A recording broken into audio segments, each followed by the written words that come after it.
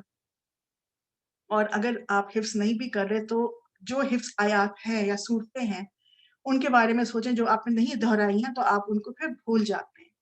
تو ایک اسکیجول بنائیے، ریویژن کیجئے، کیونکہ یہ علم پختگی کے لیے بہت ضروری ہے۔ پھر آپ دیکھیں کہ جو ہماری آج کی حدیث ہے ہم اس کو دیکھ لیتے ہیں کہ نبی صلی اللہ علیہ وسلم نے فرمایا کہ پے در پہ حج اور عمرہ کرو، یعنی کہ ایک کے بعد ایک حج اور عمرہ کرو، بے شک یہ دونوں فقر اور گناہوں کو اس طرح دور کر دیتے ہیں جس طرح بھٹی لوہے کی میل کچیل کو دور کر دیتی ہے۔ ذی الحج کا مہینہ ویسے بہت امپورٹنٹ ہے، خاص طور پہ جو پہلی 10 دن ہیں، اور ان میں اس کی جو اہمیت اس وجہ سے بھی ہے کہ حج جیسی عبادت بھی الحمدللہ انہی دنوں میں آتی ہے، اور جو لوگ جاتے ہیں حج کے لیے تو وہ عمرہ بھی ضرور کرتے ہیں۔ اور جو شخص حج اور عمرہ در پہ مطلب یہ کہ ایک کے بعد ایک کرتا ہے، جس کا ترغیب دی گئی، کیونکہ دیکھیے بعض اوقات لوگ کیا کہتے ہیں بس ایک حج کافی ہے نا، اب دوسروں کو کرنے کا موقع دیں، یہ پیسے کہیں اور دے دیں۔ لیکن آپ دیکھیں کہ یہاں پہ ایک صحیح حدیث سے ہمیں پتہ چل رہا ہے کہ یہ انکریج کیا گیا کہ ہم بار بار اگر استطاعت ہے تو حج اور عمرہ کریں۔ یہ انسان سے دو چیزوں کو دور کرتا ہے، ایک تو فقر، یعنی کہ برکت آتی ہے انسان کے رزق میں، انسان کے اچھے اعمال میں انسان کو موٹیویشن ملتی ہے، اچھی صحبت میں وقت گزار کر جب انسان حج کے لیے جاتا ہے، اور دوسری چیز یہ کہ گناہوں سے دور کر دیتا ہے۔ ہم نے بھی پڑھا نا کہ گناہ جو ہے وہ بہت بعض اوقات رکاوٹ آتے ہیں انسان کے اچھے رزق کے راستے میں، علم کے راستے میں۔ تو جب انسان حج اور عمرہ کرتا ہے تو اس کا فقر اور گناہ ایسے دور ہوتے ہیں جیسے کہ بھٹی جو ہے وہ لوہے کے میل کچیل کو دور کر دیتی ہے۔ سبحان اللہ۔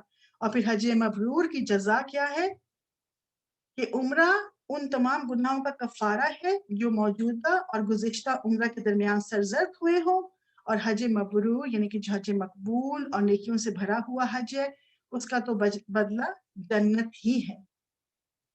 تو آپ دیکھیں کہ اتنا بڑا ریوارڈ ہے عمرہ کا بھی اور حج کا بھی۔ پھر آج کی ہم ذکر اور دعا کو بھی دیکھ لیتے ہیں، اور آج کی دعا بہت ہی خوبصورت ہے جو کہ سیدنا نافع بن جبیر وہ اپنے والد سے روایت کرتے ہیں کہ رسول اللہ صلی اللہ علیہ وسلم نے فرمایا کہ جس نے یہ کلمات پڑھے، سبحان اللہ و بحمدہ، سبحانک اللہم و بحمدک، لا الہ الا انت استغفرک و اتوب الیک،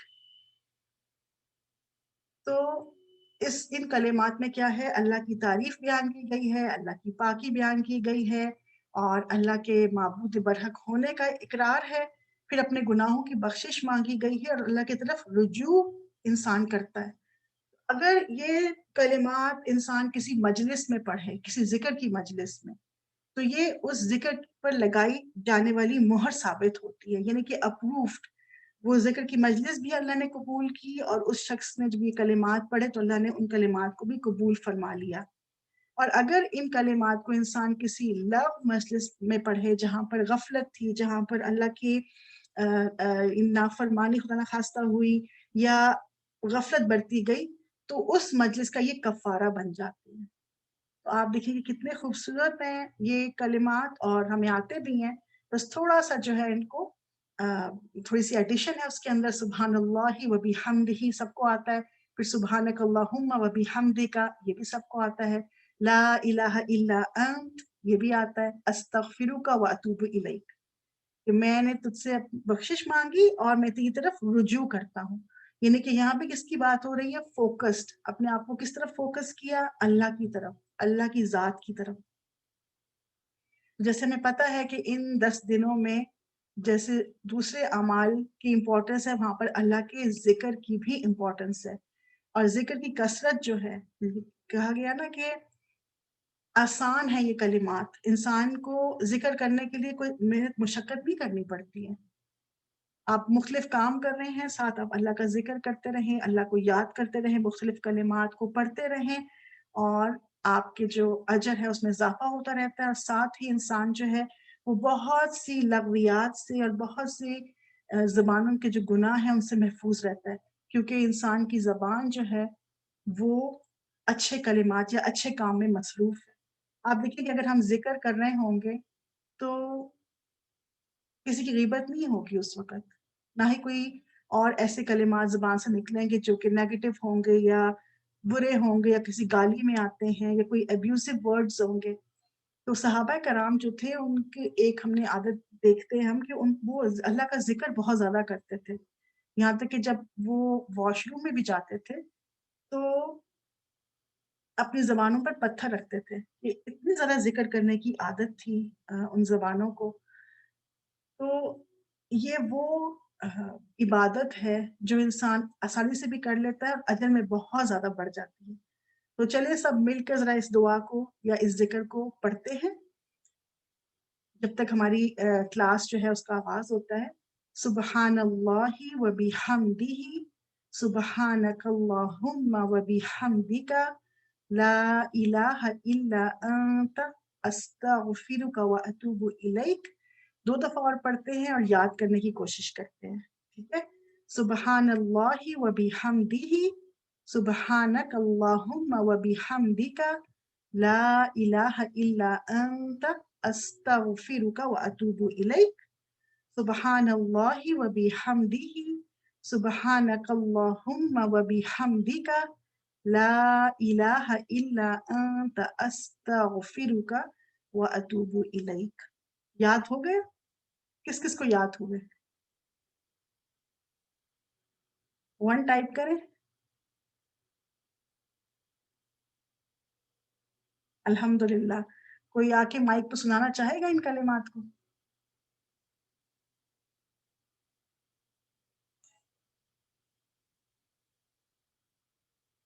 چلے ندا، آپ انمیوٹ کریں اور سنائیے۔ أعوذ بالله من الشيطان الرجيم. سبحان الفجر وليال عشر والشفع والوتر والليل إذا يسر هل في ذلك قسم لذي حجر۔ السلام علیکم ورحمۃ اللہ وبرکاتہ، نحمده ونصلی علی رسولہ الکریم، اما بعد فاعوذ باللہ من الشیطان الرجیم، بسم اللہ الرحمن الرحیم، رب اشرح لی صدری ویسر لی امری واحلل عقدۃ من لسانی یفقہوا قولی۔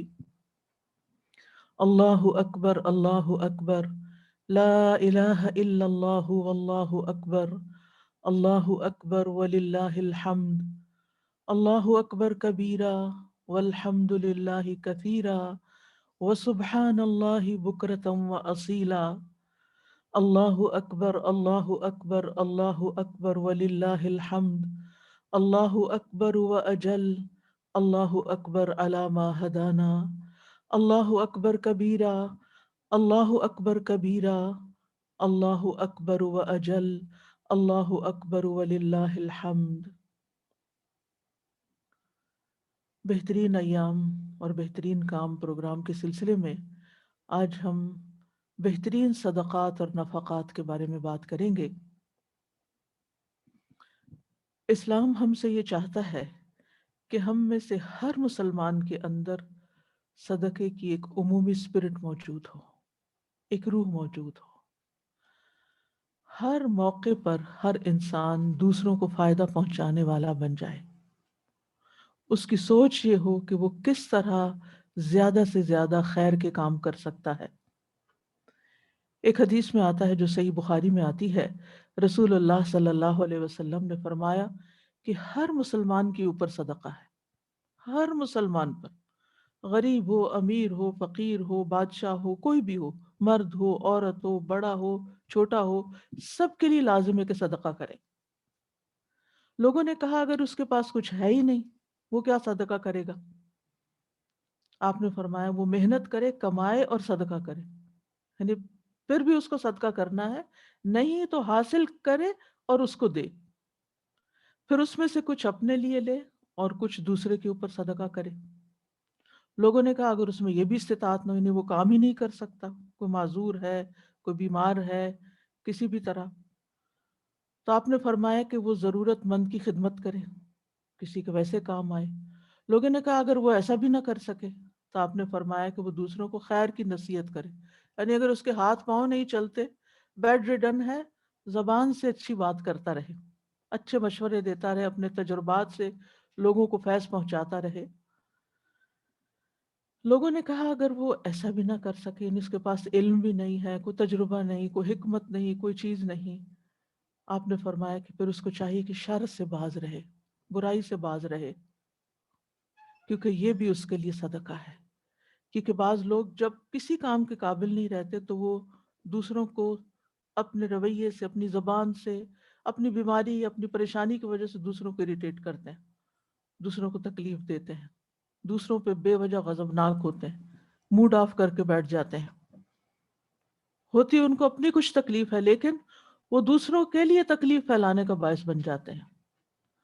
تو یہ تک صدقہ ہے کہ ہم اپنے رویے سے، ایٹیٹیوڈ سے، اپنے معاملے سے، اپنے کسی بھی طریقے سے کسی کو تکلیف نہ دیں، یہ بھی احسان ہوگا ہمارا۔ تو اس سے آپ اندازہ لگا سکتے ہیں کہ ہمارے دین میں صدقہ کا کانسیپٹ کتنا وسیع ہے، اور ہر چیز کو جو نیکی کا کام ہے، جو خیر کا کام ہے، جس سے انسان دوسرے کو فائدہ پہنچا سکے، وہ سب صدقہ ہے۔ اور جب انسان کے اندر یہ روح پیدا ہو جاتی ہے کہ میں نے فائدہ دینا ہے، ہر حال میں دینا ہے، دوسروں کو فائدہ پہنچانا ہے، دوسروں کے لیے خیر ہی خیر سوچنی ہے، خیر خواہی کرنی ہے، تو پھر آپ دیکھیں کہ ایسا انسان ہر وقت کسی نہ کسی شکل میں کچھ نہ کچھ صدقہ کرتا ہی رہے گا، چاہے مال سے، چاہے جان سے، چاہے زبان سے، چاہے پھر اپنی تکلیف روک کے، اس کے ہر عمل میں دوسروں کے لیے خیر اور بھلائی ہوگی۔ تو صدقہ کی اصل روح یہ ہے کہ ہم انسانوں کے لیے خیر خواہ بن جائیں۔ کتنا خوبصورت ہے ہمارا دین کہ جو ہمیں دنیا میں بھی امن چین کے ساتھ رہنا سکھاتا ہے، سلامتی کے ساتھ رہنا سکھاتا ہے، دوسروں کے لیے فائدہ مند بنانا چاہتا ہے۔ تو جس انسان کے اندر یہ کیفیت پیدا ہو جائے، یہ احساس پیدا ہو جائے، یہ یقین آ جائے کہ میری زندگی ایک طرف اللہ کی عبادت ہو اور دوسری طرف بندوں کی، مخلوق کی بھلائی ہو، تو پھر وہ اپنے اس اندر کے جذبے کے تحت مجبور ہوتا ہے کہ وہ کچھ نہ کچھ کرتا رہے، کسی نہ کسی شکل میں فائدہ پہنچاتا رہے، اور وہ مواقع ڈھونڈتا رہے گا، اس کی آنکھیں کھلی رہیں گی کہ کہاں وہ کسی کے لیے کیا خیر کر سکے۔ جب یہ احساس پیدا ہوتا ہے تو شیطان دل میں یہ خیال بھی ڈال سکتا ہے کہ تم سب پہ بڑا احسان کر رہے ہو۔ نہیں، ان احسنتم احسنتم لانفسکم، اگر تم نے اچھا کیا تو اپنی ہی جان کے لیے اچھا کیا۔ یعنی جو شخص دوسروں کے لیے جتنا بھی اچھا ہوگا، جتنا اچھا سوچے گا، جتنا اچھا کرے گا، وہ اسی مقدار میں دراصل اپنے لیے اچھا کرے گا، اور اس کو یہ فائدہ اس کی عمومی زندگی میں بھی پہنچتا ہے، اس کو موت کے وقت بھی پہنچتا ہے۔ موت کے وقت ہم سب کو معلوم ہے کہ جان نکلنے کا عمل بڑا تکلیف دہ عمل ہے، لیکن صدقہ اس کو بھی آسان کر دیتا ہے۔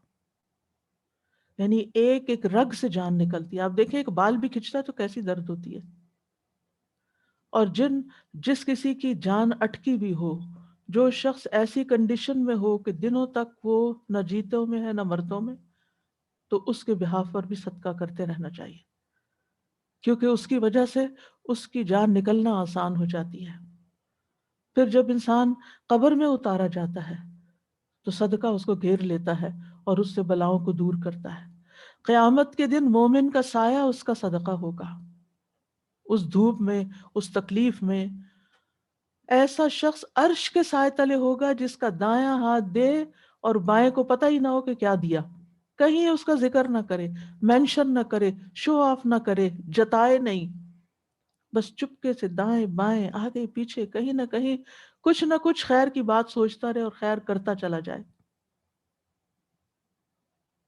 تو ہمارا دین ہمیں ایک ایسا خوبصورت درخت کی طرح بننے کو کہتا ہے کہ جو ہر آن اپنے پھل دیتا ہے. تؤتی اکلہا کل حین، کل حین کا مطلب ایوری مومنٹ، کل حین باذن ربہا، لیکن یہ رب کی توفیق سے ہوتا ہے، جس کو رب توفیق دے. اور رب کی توفیق کس کو ملتی ہے؟ جس کے اپنے اندر وہ حاصل کرنے کا شوق اور جذبہ ہوتا ہے کہ مجھے کچھ کرنا ہے. تو چینج ہمیں اپنے اندر لانا ہے، اپنی سوچ بدلنی ہے، اپنے رویے میں تبدیلی لانی ہے، ہر آن نیکی کرنے والا بننا ہے. تو اللہ تعالیٰ ہم سب کو اس کی توفیق عطا فرمائے اور ان بہترین دنوں میں ہمیں بہترین صدقات کی توفیق دے. بہترین صدقات میں ہم دیکھتے ہیں کہ فی سبیل اللہ صدقہ کرنا افضل ترین صدقہ ہے. ارشاد باری تعالیٰ ہے مثل الذين ينفقون أموالهم في سبيل الله كمثل حبة أنبتت 7 سنابل في كل سنبلة 100 حبة والله يضاعف لمن يشاء والله واسع عليم. مفہوم کیا ہے اس آیت کا کہ جو لوگ اللہ کے راستے میں فی سبیل اللہ مال خرچ کرتے ہیں ان کی مثال اس دانے کی طرح ہے کہ جس سے 7 بالیاں نکلتی ہیں اور پھر ہر بالی میں 100 دانے ہوتے ہیں اور ایک دانہ 100 بن جاتا ہے. کبھی ہم نے سوچا کہ کھانا کھانے کے بعد بعض اوقات ہم جو کھانا بچا دیتے ہیں اگر وہ کچھ رائس کے گرینز ہی ہوتے ہیں تو کس طرح سنک میں چلے جاتے ہیں، واشنگ میں چلے جاتے ہیں یا بن میں چلے جاتے ہیں. ہم ان کی کوئی قدر و قیمت نہیں جانتے، ہم کہتے کہ اب یہ کون کھائے گا، پھینکو اس کو. لیکن وہی ایک رائس، وہی ایک دانہ، وہی ایک گرین اگر زمین میں چلا جاتا ہے تو 700 گنا بن جاتا ہے. ہم اسی طرح دنیا میں اپنے مال بیکار کی چیزوں میں ضائع کرتے رہتے ہیں، لیکن اگر وہی مال چاہے وہ ایک گرین ہو، وہ اونلی 1 گرین، اگر وہ خیر کے کام میں لگ جاتا ہے، کسی چڑیا کے منہ میں چلا جاتا ہے، کسی اور کے کام آ جاتا ہے، تو اس کا اجر و ثواب کہیں زیادہ ہو جاتا ہے. تو سب سے پہلی کیٹیگری افضل صدقات کی یہ ہے کہ فی سبیل اللہ دیے جائے، اللہ کے دین کے راستے میں. ابو امامہ کہتے ہیں کہ رسول اللہ صلی اللہ علیہ وسلم نے فرمایا سب سے افضل صدقہ یہ ہے کہ اللہ کی راہ میں کسی خیمے کا سایہ مہیا کرنا، کوئی شیڈ کا بندوبست کرنا، یا اللہ کی راہ میں کوئی خادم ہبہ کرنا، کسی کی سیلری دے دینا، یا اللہ کے راہ میں کسی نر جانور پر کسی کو سوار کرنا، یعنی وہ جانور جو فی سبیل اللہ کے راستے میں جہاد کے لیے یا نیکی کے کاموں کے لیے استعمال ہوتے ہیں بطور سواری کے، وہ مہیا کرنا. یہ صدقات افضل ترین صدقات ہیں. تو خیمے کا سایہ ایک سمبل بھی ہو سکتا ہے، یعنی سایہ مہیا کرنا، اور اس سے مراد ہر وہ چیز ہے، چاہے وہ درخت ہے، چاہے وہ کوئی عمارت ہے، کہ جہاں لوگ نیکی کا کام کرنے کے لیے جمع ہوتے ہیں اللہ کے راستے میں، وہ چھت مہیا کرنا یہ بہترین صدقہ ہے. پھر اسی طرح اللہ کے راستے میں جہاد کرنے والے کو غلام کا عطیہ دینا، اس کو خادم مہیا کرنا کہ وہ اللہ کے راستے میں نکلا ہوا ہے اور اس کے ذاتی کام کوئی اور کر رہا ہے، وہ خود نہیں کر سکتا، اس کے لیے بندوبست کیا جا رہا ہے. اور اسی طرح افضل صدقہ کیا ہے کہ ایسے جانوروں کی افزائش کا سامان کرنا، یعنی جانور پیدا کرنے کے لیے نر جانور کو مادہ پہ سوار کرنا، ایک یہ مراد ہے، اور ایک یہ بھی مراد لیا گیا ہے کہ اللہ کے راستے میں کوئی سواری دینا، یعنی ان صدقات کے قائم مقام وہ بھی ہیں جس میں مجاہد کو کوئی فائدہ پہنچتا ہو. یعنی کسی بھی طرح جو شخص اللہ کے راستے میں نکلتا ہے اس کو کسی بھی طرح سپورٹ کرنا. ہر دور اور ہر علاقے اور ہر موقع اور کی مناسبت سے طریقے مختلف ہو سکتے ہیں، لیکن جو اہم ترین چیزیں ہیں کہ ایسی جگہ مہیا کرنا، ایسی سواری مہیا کرنا، ایسی سپورٹ دینا کہ جس سے یہ کاز آگے بڑھے. کیوں؟ اس لیے کہ اس سے لوگوں کا بھلا ہوتا ہے، لوگوں کو فائدہ پہنچتا ہے، خیر دور دور تک پہنچتی ہے۔ اور جو لوگ اللہ کے راستے میں خرچ کرتے ہیں ان کے خرچ کی مثال کیا ہے؟ ارشاد باری تعالیٰ ہے سورۃ البقرہ میں فرمایا الذين ينفقون أموالهم بالليل والنهار سرا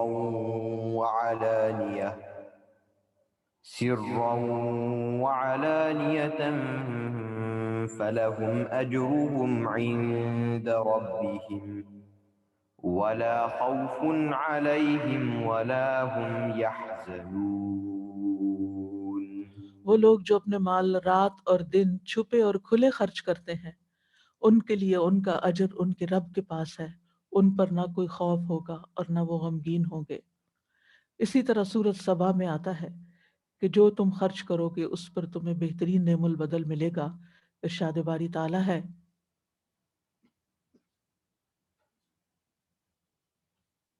وما أنفقتم من شيء فهو يخلفه وهو خير الرازقين۔ اور تم جو بھی چیز خرچ کرتے ہو تو وہ اس کی جگہ اور دے دیتا ہے، یعنی وہ ختم نہیں ہوتا۔ جب سے ہم پیدا ہوئے ہیں خرچ کیے جا رہے ہیں اپنے اوپر دوسروں کے اوپر، تو پیچھے سے اور اللہ دیتا آ رہا ہے۔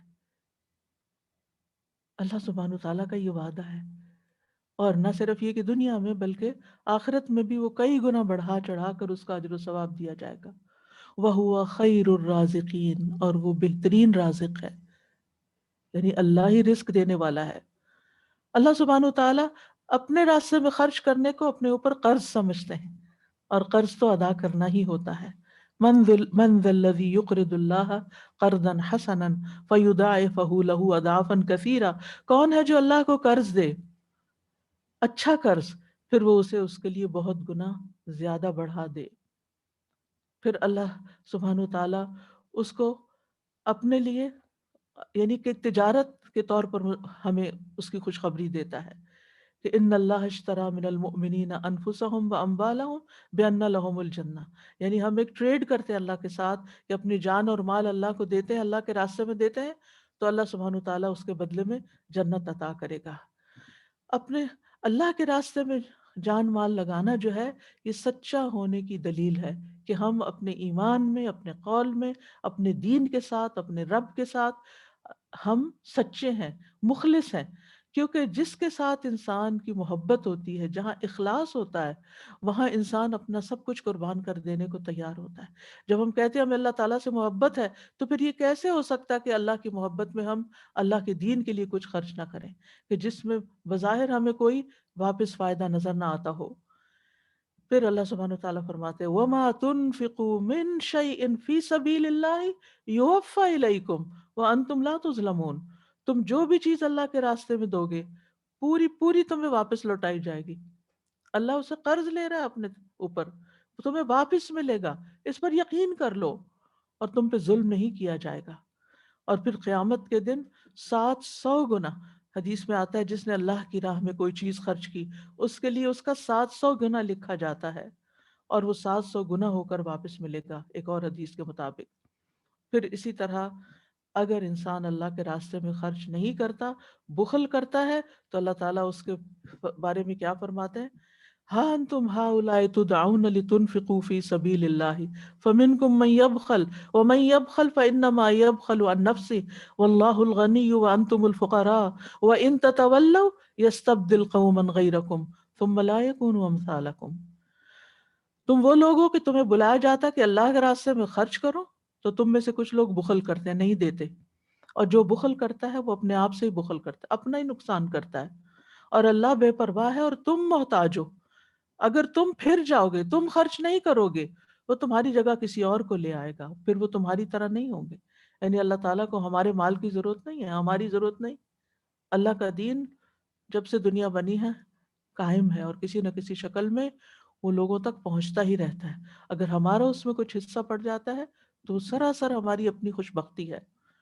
تو اللہ کے راستے میں خرچ کرنے کا فائدہ کیا ہے کہ وہ دنیا میں بھی بھلائیوں کا ذریعہ، آخرت میں جنت کے حصول کا ذریعہ، جہنم سے بچاؤ کا ذریعہ، کئی گنا بڑھا چڑھا کر اجر پانے کا ذریعہ، مال بڑھانے کا ذریعہ، یعنی دنیا میں بھی مال بڑھنے لگتا ہے جو اللہ کے راستے میں دیتا ہے، لیکن یہ دینا اخلاص کا دینا ہو، ریاکاری سے بچ کے دینا ہو، دے کر احسان نہ جتائے انسان، اپنے طیب اور حلال مال میں سے خرچ کرے، اپنی پسندیدہ چیز خرچ کرے، ردی اور بیکار چیزیں نہ دے، اور خرچ کرنے میں میانہ روی اختیار کرے، اور پھر اللہ کے راستے میں فقراء اور مساکین پہ خرچ کرنا، اللہ کا کوئی گھر بنانا، مسجد ہو یا مدرسہ ہو، طالب علموں پر خرچ کرنا، اللہ کے راستے میں نکلنے والوں پہ خرچ کرنا، پھر اسلامی کتب کی نشر و اشاعت کرنا، اور اسی طرح کے دیگر کام جس سے اللہ کے دین کی ترقی ہو، وہ زیادہ سے زیادہ لوگوں تک پہنچے،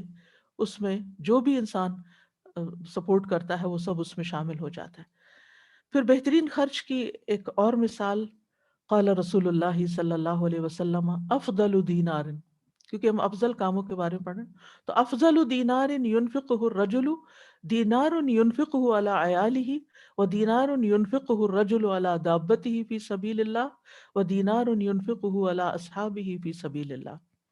رسول اللہ صلی اللہ علیہ وسلم نے فرمایا افضل دینار جو آدمی خرچ کرتا ہے وہ اپنے اہل و عیال پہ خرچ کرتا ہے، اور وہ دینار جس کو وہ اللہ کے راستے میں اپنے جانور یعنی سواری پہ خرچ کرتا ہے، اور وہ دینار جو اللہ کے راستے میں اپنے ساتھیوں پہ خرچ کرتا ہے، یہ بہترین صدقہ ہے۔ ابھی ہم پڑھ رہے تھے کہ فی سبیل اللہ بہت افضل ہے، اور اب ہم پڑھ رہے ہیں کہ گھر والوں پہ خرچ کرنا بھی افضل ہے۔ بیلنس قائم کیا گیا ہے کہ جہاں اللہ کے راستے میں دو گے وہاں سارا کچھ نہیں دے دو گے، الا یہ کہ جنگ تبوک جیسا واقعہ ہو اور حضرت ابو بکر جیسی مثال ہو، وہ once in while in history میں آتی ہے، اور کبھی کبھار ایسے مواقع بھی آتے ہیں، ورنہ عمومی طور پر کیا ہے کہ اللہ کے راستے میں بھی دو اور اپنے گھر والوں پر بھی خرچ کرو، اور پھر اللہ کے راستے میں اپنی سواری پر بھی خرچ کرو، اور اللہ کے راستے میں نکلے ہوئے دیگر ساتھیوں پر بھی خرچ کرو جو اس سفر میں اس مشن میں تمہارے ساتھ ہیں۔ عام طور پر ہم یہ سمجھتے ہیں کہ جو مسجد میں دے دیں گے یا دین کے کام میں دے دیں گے وہ تو صدقہ ہے، لیکن اگر ہم گھر گروسری لے کر جائیں گے تو شاید وہ صدقہ نہیں ہے اور اس کا ثواب نہیں۔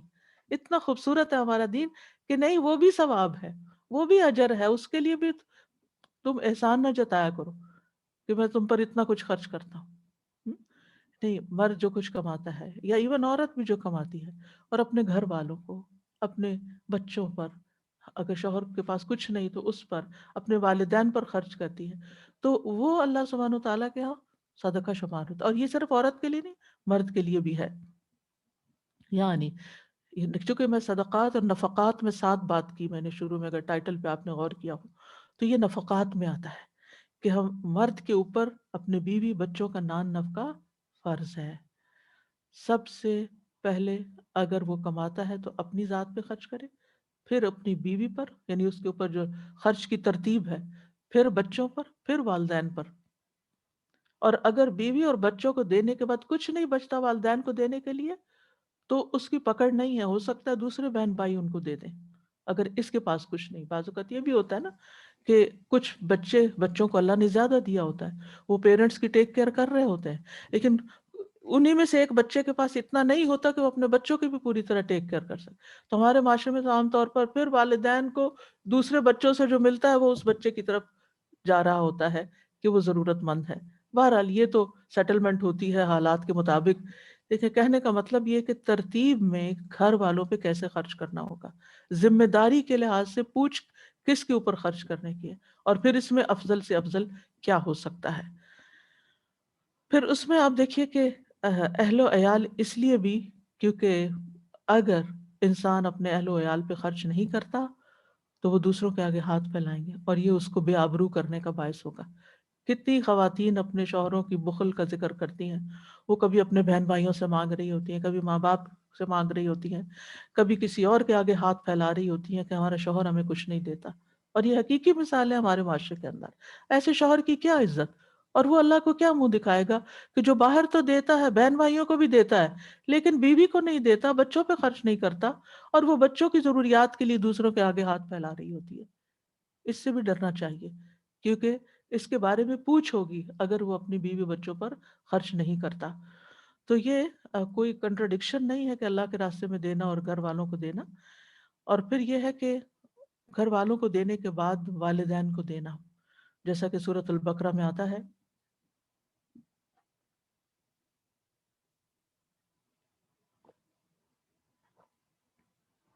يسألونك ماذا ينفقون قل ما أنفقتم من خير فللوالدين والأقربين واليتامى والمساكين وابن السبيل وما تفعلوا من خير فإن الله به عليم. وہ آپ سے پوچھتے ہیں کیا چیز خرچ کریں. کہہ دو جو بھی خیر میں سے یعنی مال میں سے تم خرچ کرو تو اپنے ماں باپ، قرابت والوں، یتیموں، مسکینوں اور مسافر کے لیے، اور تم نیکی میں سے جو کچھ بھی کرو گے تو بے شک اللہ اسے خوب جاننے والا ہے. اب یہاں بیوی بچوں کا ذکر نہیں کیا گیا کیونکہ وہ تو واجب ہے. یہاں نفلی صدقات کا ذکر ہو رہا ہے کہ پہلے دیکھو اپنے گھر میں دینے کے بعد دیکھو کہ تمہارے والدین کی کیا ضرورت ہے، پھر اس کے بعد والدین کے بعد ان کے بہن بھائیوں یا اپنے بہن بھائیوں پہ خرچ کرنا. پہلے اپنے بہن بھائی، پھر والدین کے بہن بھائی، پھر اس کے بعد یتیم مسکین آتے ہیں، پھر مسافر، اور پھر عمومی خیر کا کام جہاں کہیں ضرورت دیکھو وہاں خرچ کرو. اب سوال یہ پیدا ہوتا ہے کہ اگر انسان اللہ کے راستے میں دیتا ہے اور بیوی بچوں پہ خرچ کرتا ہے تو اب اس میں کیا اس کے لیے زیادہ افضل ہوگا؟ کیونکہ ایک اور حدیث کے مطابق افضل دینار وہ ہے جو تم گھر والوں پہ خرچ کرتے ہو. تو پھر کیا ہم سب کچھ گھر والوں پر ہی خرچ کر ڈالیں، صرف رشتہ داروں میں ہی بانٹ دیں، یا باہر بھی کسی کو دیکھنا ہوگا؟ تو ایسی صورت میں یاد رکھیے کہ انسان کی ایک تو ضرورت ہوتی ہے، جیسے بیوی بچوں کی ضروریات ہیں، بیسک نیڈز ہیں، کھانا پینا، شیلٹر، ان کی ایجوکیشن. اس کے بعد جو بچتا ہے تو پھر وہ دوسروں کی طرف جائے گا. ضرورت جو ہے وہ نمبر 1 ہوگی، پرائرٹی نمبر 1. اس کے بعد راحت کے سامان ہوتے ہیں، یعنی کمفرٹ. ایک ہے نیڈ، پھر ہے وانٹ. کمفرٹ کا لیول آ جاتا ہے صحیح.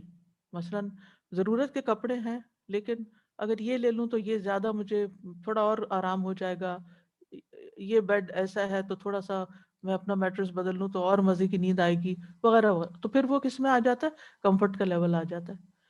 اور ایک تیسرا لیول بھی ہوتا ہے اور وہ ہے ڈیزائرز کا اور عیش و عشرت کا، کہ انسان ضرورت راحت کے بعد عیش و عشرت کی طرف نکل جاتا ہے اور اپنا سارا مال واپس پلٹ پلٹ کے اپنے اوپر یا اپنے گھر والوں پر ہی خرچ کر دیتا ہے، اور نہ وہ رشتہ داروں کو یاد رکھتا ہے، نہ وہ فی سبیل اللہ دینا یاد رکھتا ہے. تو یہ قابل مذمت ہے. اس صورت میں انسان کو دیکھنا چاہیے کہ ٹھیک ہے ایک ضروری حد تک اپنے اوپر خرچ کرے، اپنے کمفرٹ پہ بھی کر سکتا ہے، لیکن اگر وہ ساتھ ساتھ فی سبیل اللہ بھی خرچ کر رہا ہے، اوروں کا بھی خیال رکھ رہا ہے. لیکن اگر کہیں کچھ نہیں دیتا اور سارا اپنے اوپر کر رہا ہے تو یہ درست نہیں ہے. تو بہرحال جابر رضی اللہ عنہ کہتے ہیں رسول اللہ صلی اللہ علیہ وسلم نے فرمایا جب تم میں سے کوئی فقر کا شکار ہو جائے تو اسے چاہیے کہ اپنے نفس سے شروع کرے، پہلے کمائے اور اپنی ضروریات پوری کرے.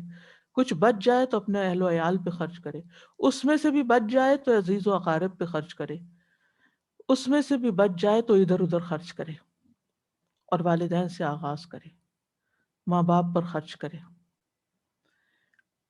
کہمس ایک بزرگ گزرے ہیں، وہ پینٹ کے مسالے بنانے والے کارخانے میں کام کرتے تھے اور اس کے بدلے ان کو صرف 1/3 درہم ملتا تھا.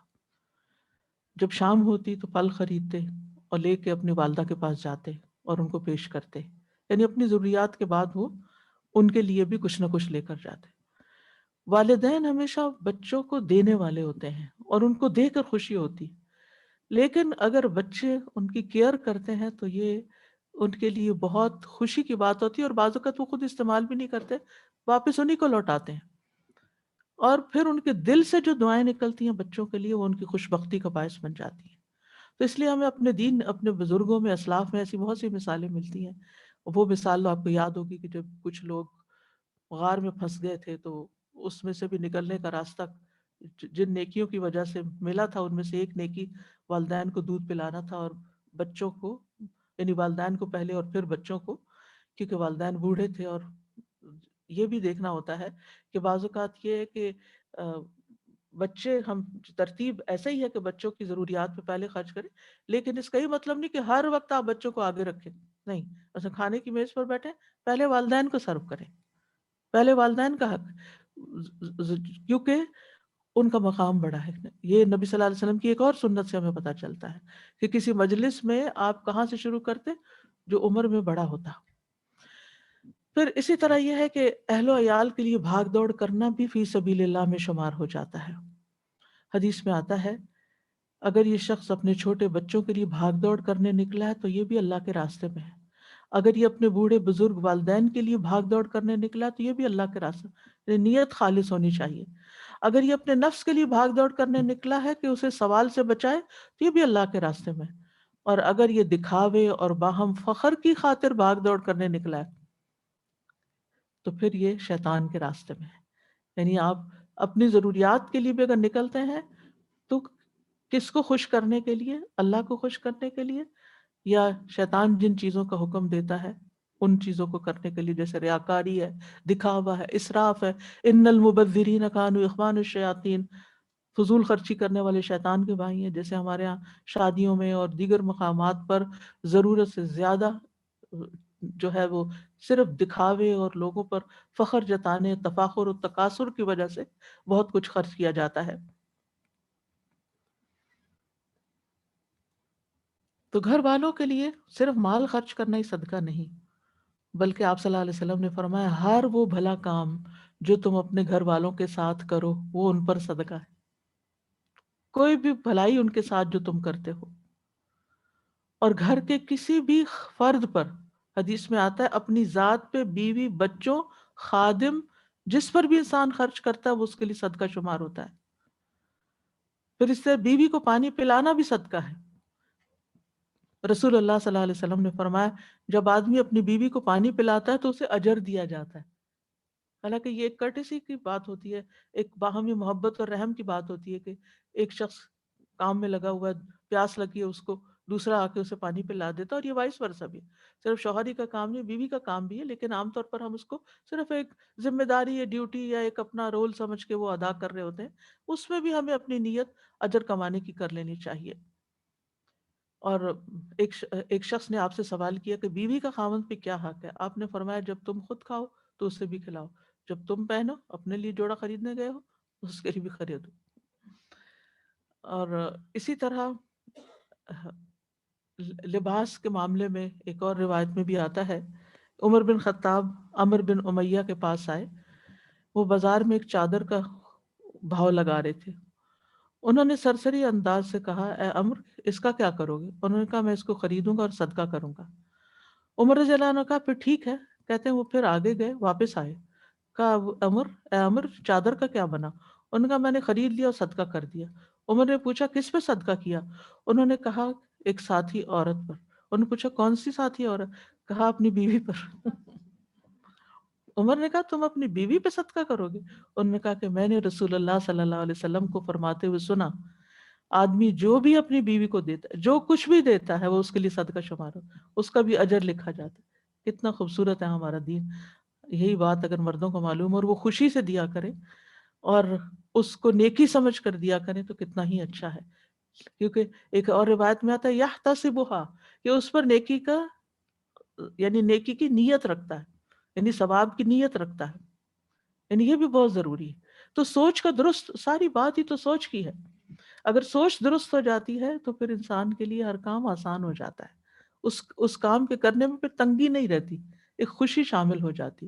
اسی لیے ایک دوسرے کو گفٹ دینا، اور ضروری نہیں کہ صرف ضرورت کی چیز ہی، لیکن عید کا موقع ہے، کوئی اور موقع ہے تو وہ بھی باہمی محبت بڑھانے کا ذریعہ بنتی ہے.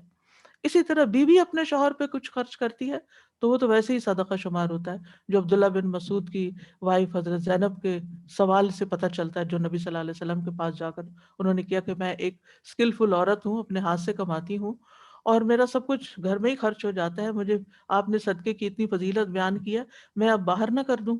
تو آپ نے فرمایا نہیں، تم اگر اپنے شوہر اور بچوں پر خرچ کر رہی ہو وہ تمہارے لیے زیادہ اجر کا باعث ہے، ان کی ضروریات بیسیکلی۔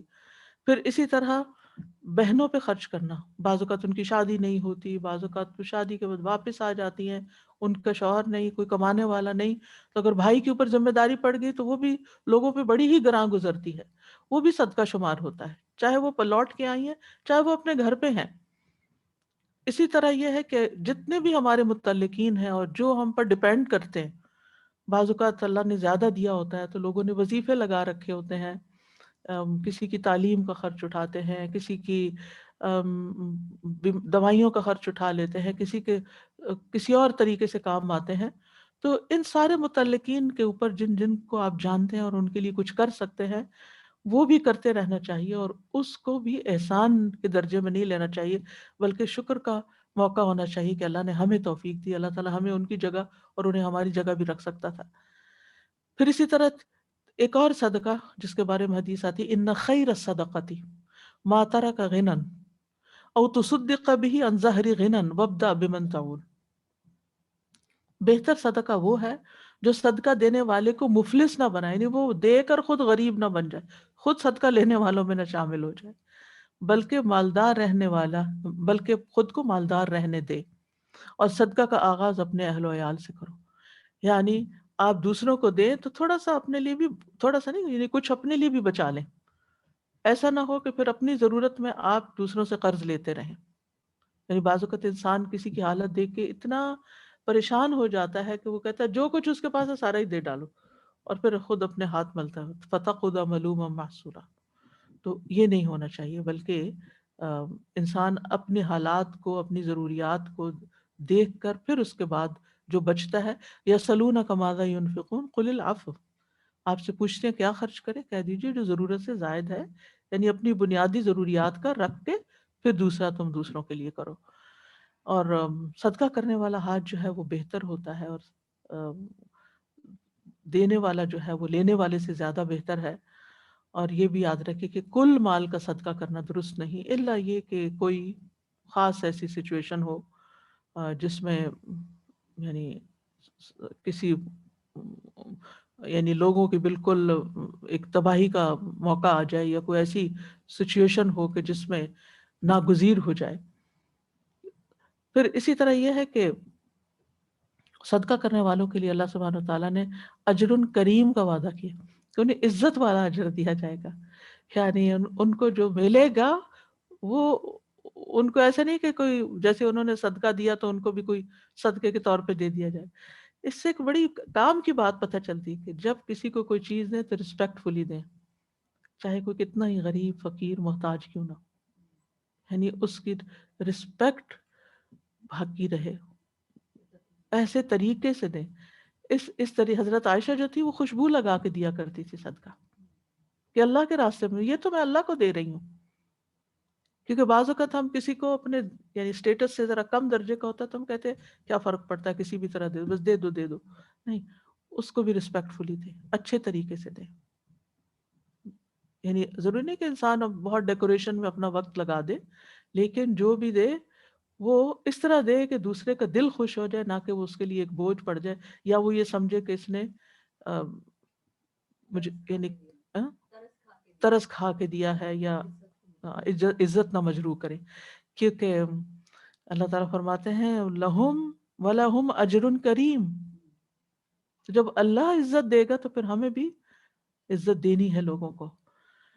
پھر اسی طرح یہ ہے کہ ہر روز کچھ صدقہ کرنا چاہیے، ہر روز، چاہے تھوڑا یا زیادہ۔ رسول اللہ صلی اللہ علیہ وسلم نے فرمایا ہر دن جس میں سورج طلوع ہوتا ہے انسان کے ہر جوڑ پہ صدقہ لازم ہوتا ہے۔ تو اگر کچھ نہیں دینے کو تو پھر اشراق کے 2 نفل پڑھ لیجئے، لیکن یہ ہے کہ اس کو کافی نہ سمجھے کہ وہ نفل پڑھے تھے نا تو بس اب ہو گیا صدقہ۔ اگر اللہ نے مزید کچھ دیا ہوا تو کچھ نہ کچھ اپنے ہاتھ سے نکالیں، اور پھر ہر روز بنی آدم کے ہر جوڑ پہ صدقہ ہے نا، ہر جوڑ پہ، یعنی پورے جسم کا، جان کا صدقہ جسے عام طور پہ ہم کہتے ہیں، تو روزانہ دیں. لیکن جان کا صدقہ کا مطلب یہ نہیں ہوتا کہ وہ صرف بکرا ہی قربان کریں. جان کا صدقہ کسی بھی شکل میں آپ دے سکتے ہیں جو آپ کے لیے کنوینئنٹ ہو.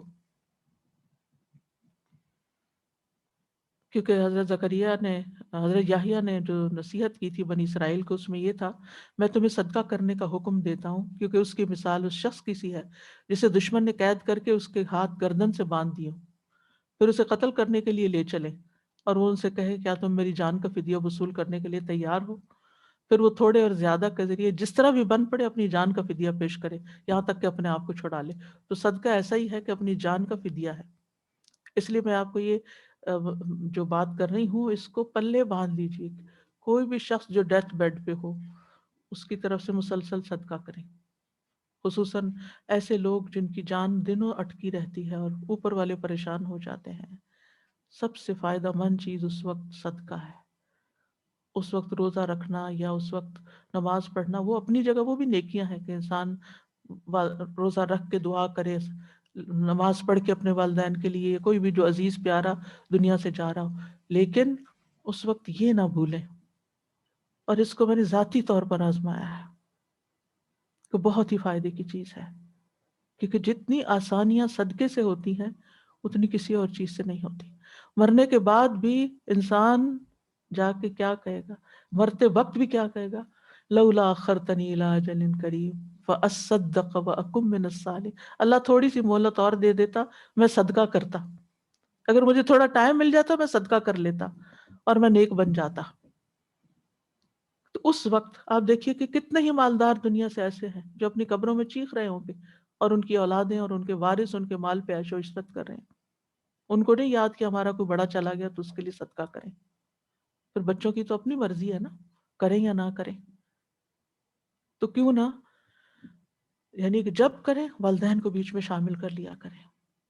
اب جیسے آپ قربانی کر رہے ہیں، قربانی آ رہی ہے تو اس میں آپ چاہے ایک قربانی کر رہے ہیں، اس میں بھی سب کی نیت کر لیں، کوئی حرج نہیں. اس کی رخصت ہے. اللہ کے خزانے بہت وسیع ہیں. اللہ تعالیٰ یہ نہیں دیکھتے کہ آپ نے کتنی بڑی چیز دی. اگر بڑی دے کر دینے کا آپ کے پاس ہمت استطاعت ہے تو دیں، لیکن اگر آپ کے پاس تھوڑی سی بھی ہے تو اس کو دینے میں بھی زیادہ نیت بڑی کر لیں.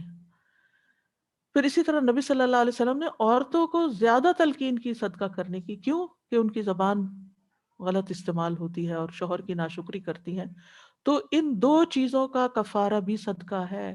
یہ دو کبیرہ گناہ ہیں، یعنی ناشکری کرنا، اور خصوصاً اس انسان کی جو ہمارے لیے بہت محنت کرتا، اور اس کے ساتھ ساتھ زبان سے غلط لفظ نکالنا یا زبان سے دوسروں کو ہرٹ کرنا.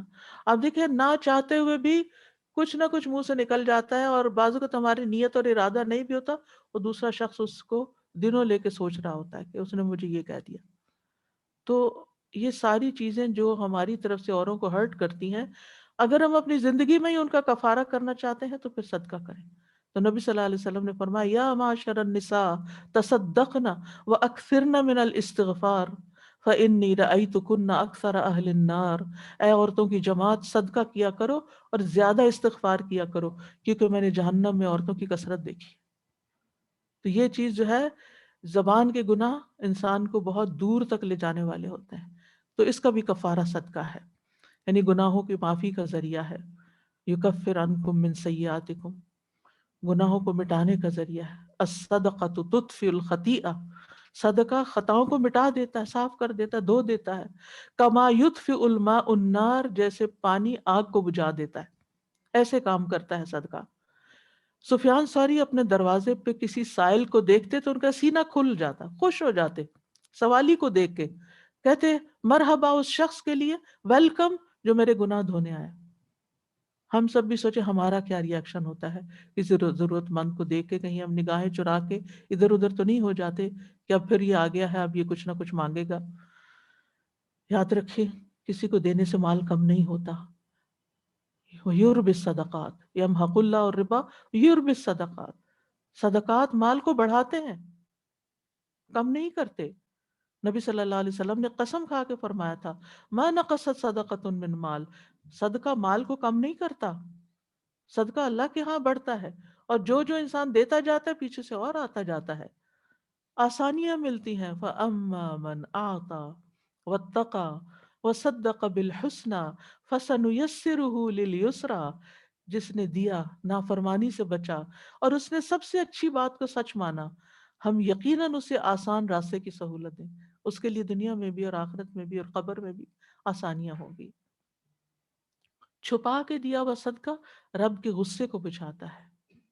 صدقہ بیماریوں کا علاج ہے۔ رسول اللہ صلی اللہ علیہ وسلم نے فرمایا اپنے مریضوں کا علاج صدقے کے ذریعے کیا کرو۔ مستدرک حاکم جو ہے، ابو عبداللہ الحاکم کی کتاب ہے مستدرک علی الصحیحین، نام شاید سنا آپ نے۔ ان کے چہرے پر 1 سال تک پھوڑے پھنسیاں نکلے رہے، یعنی پمپلز بن گئے۔ انہوں نے نیک لوگوں سے دعاؤں کی درخواست کی، خود بھی بہت سی دعائیں کی۔ پھر انہوں نے کیا کیا؟ مسلمانوں پر صدقہ کرنا شروع کر دیا۔ وہ کس طرح؟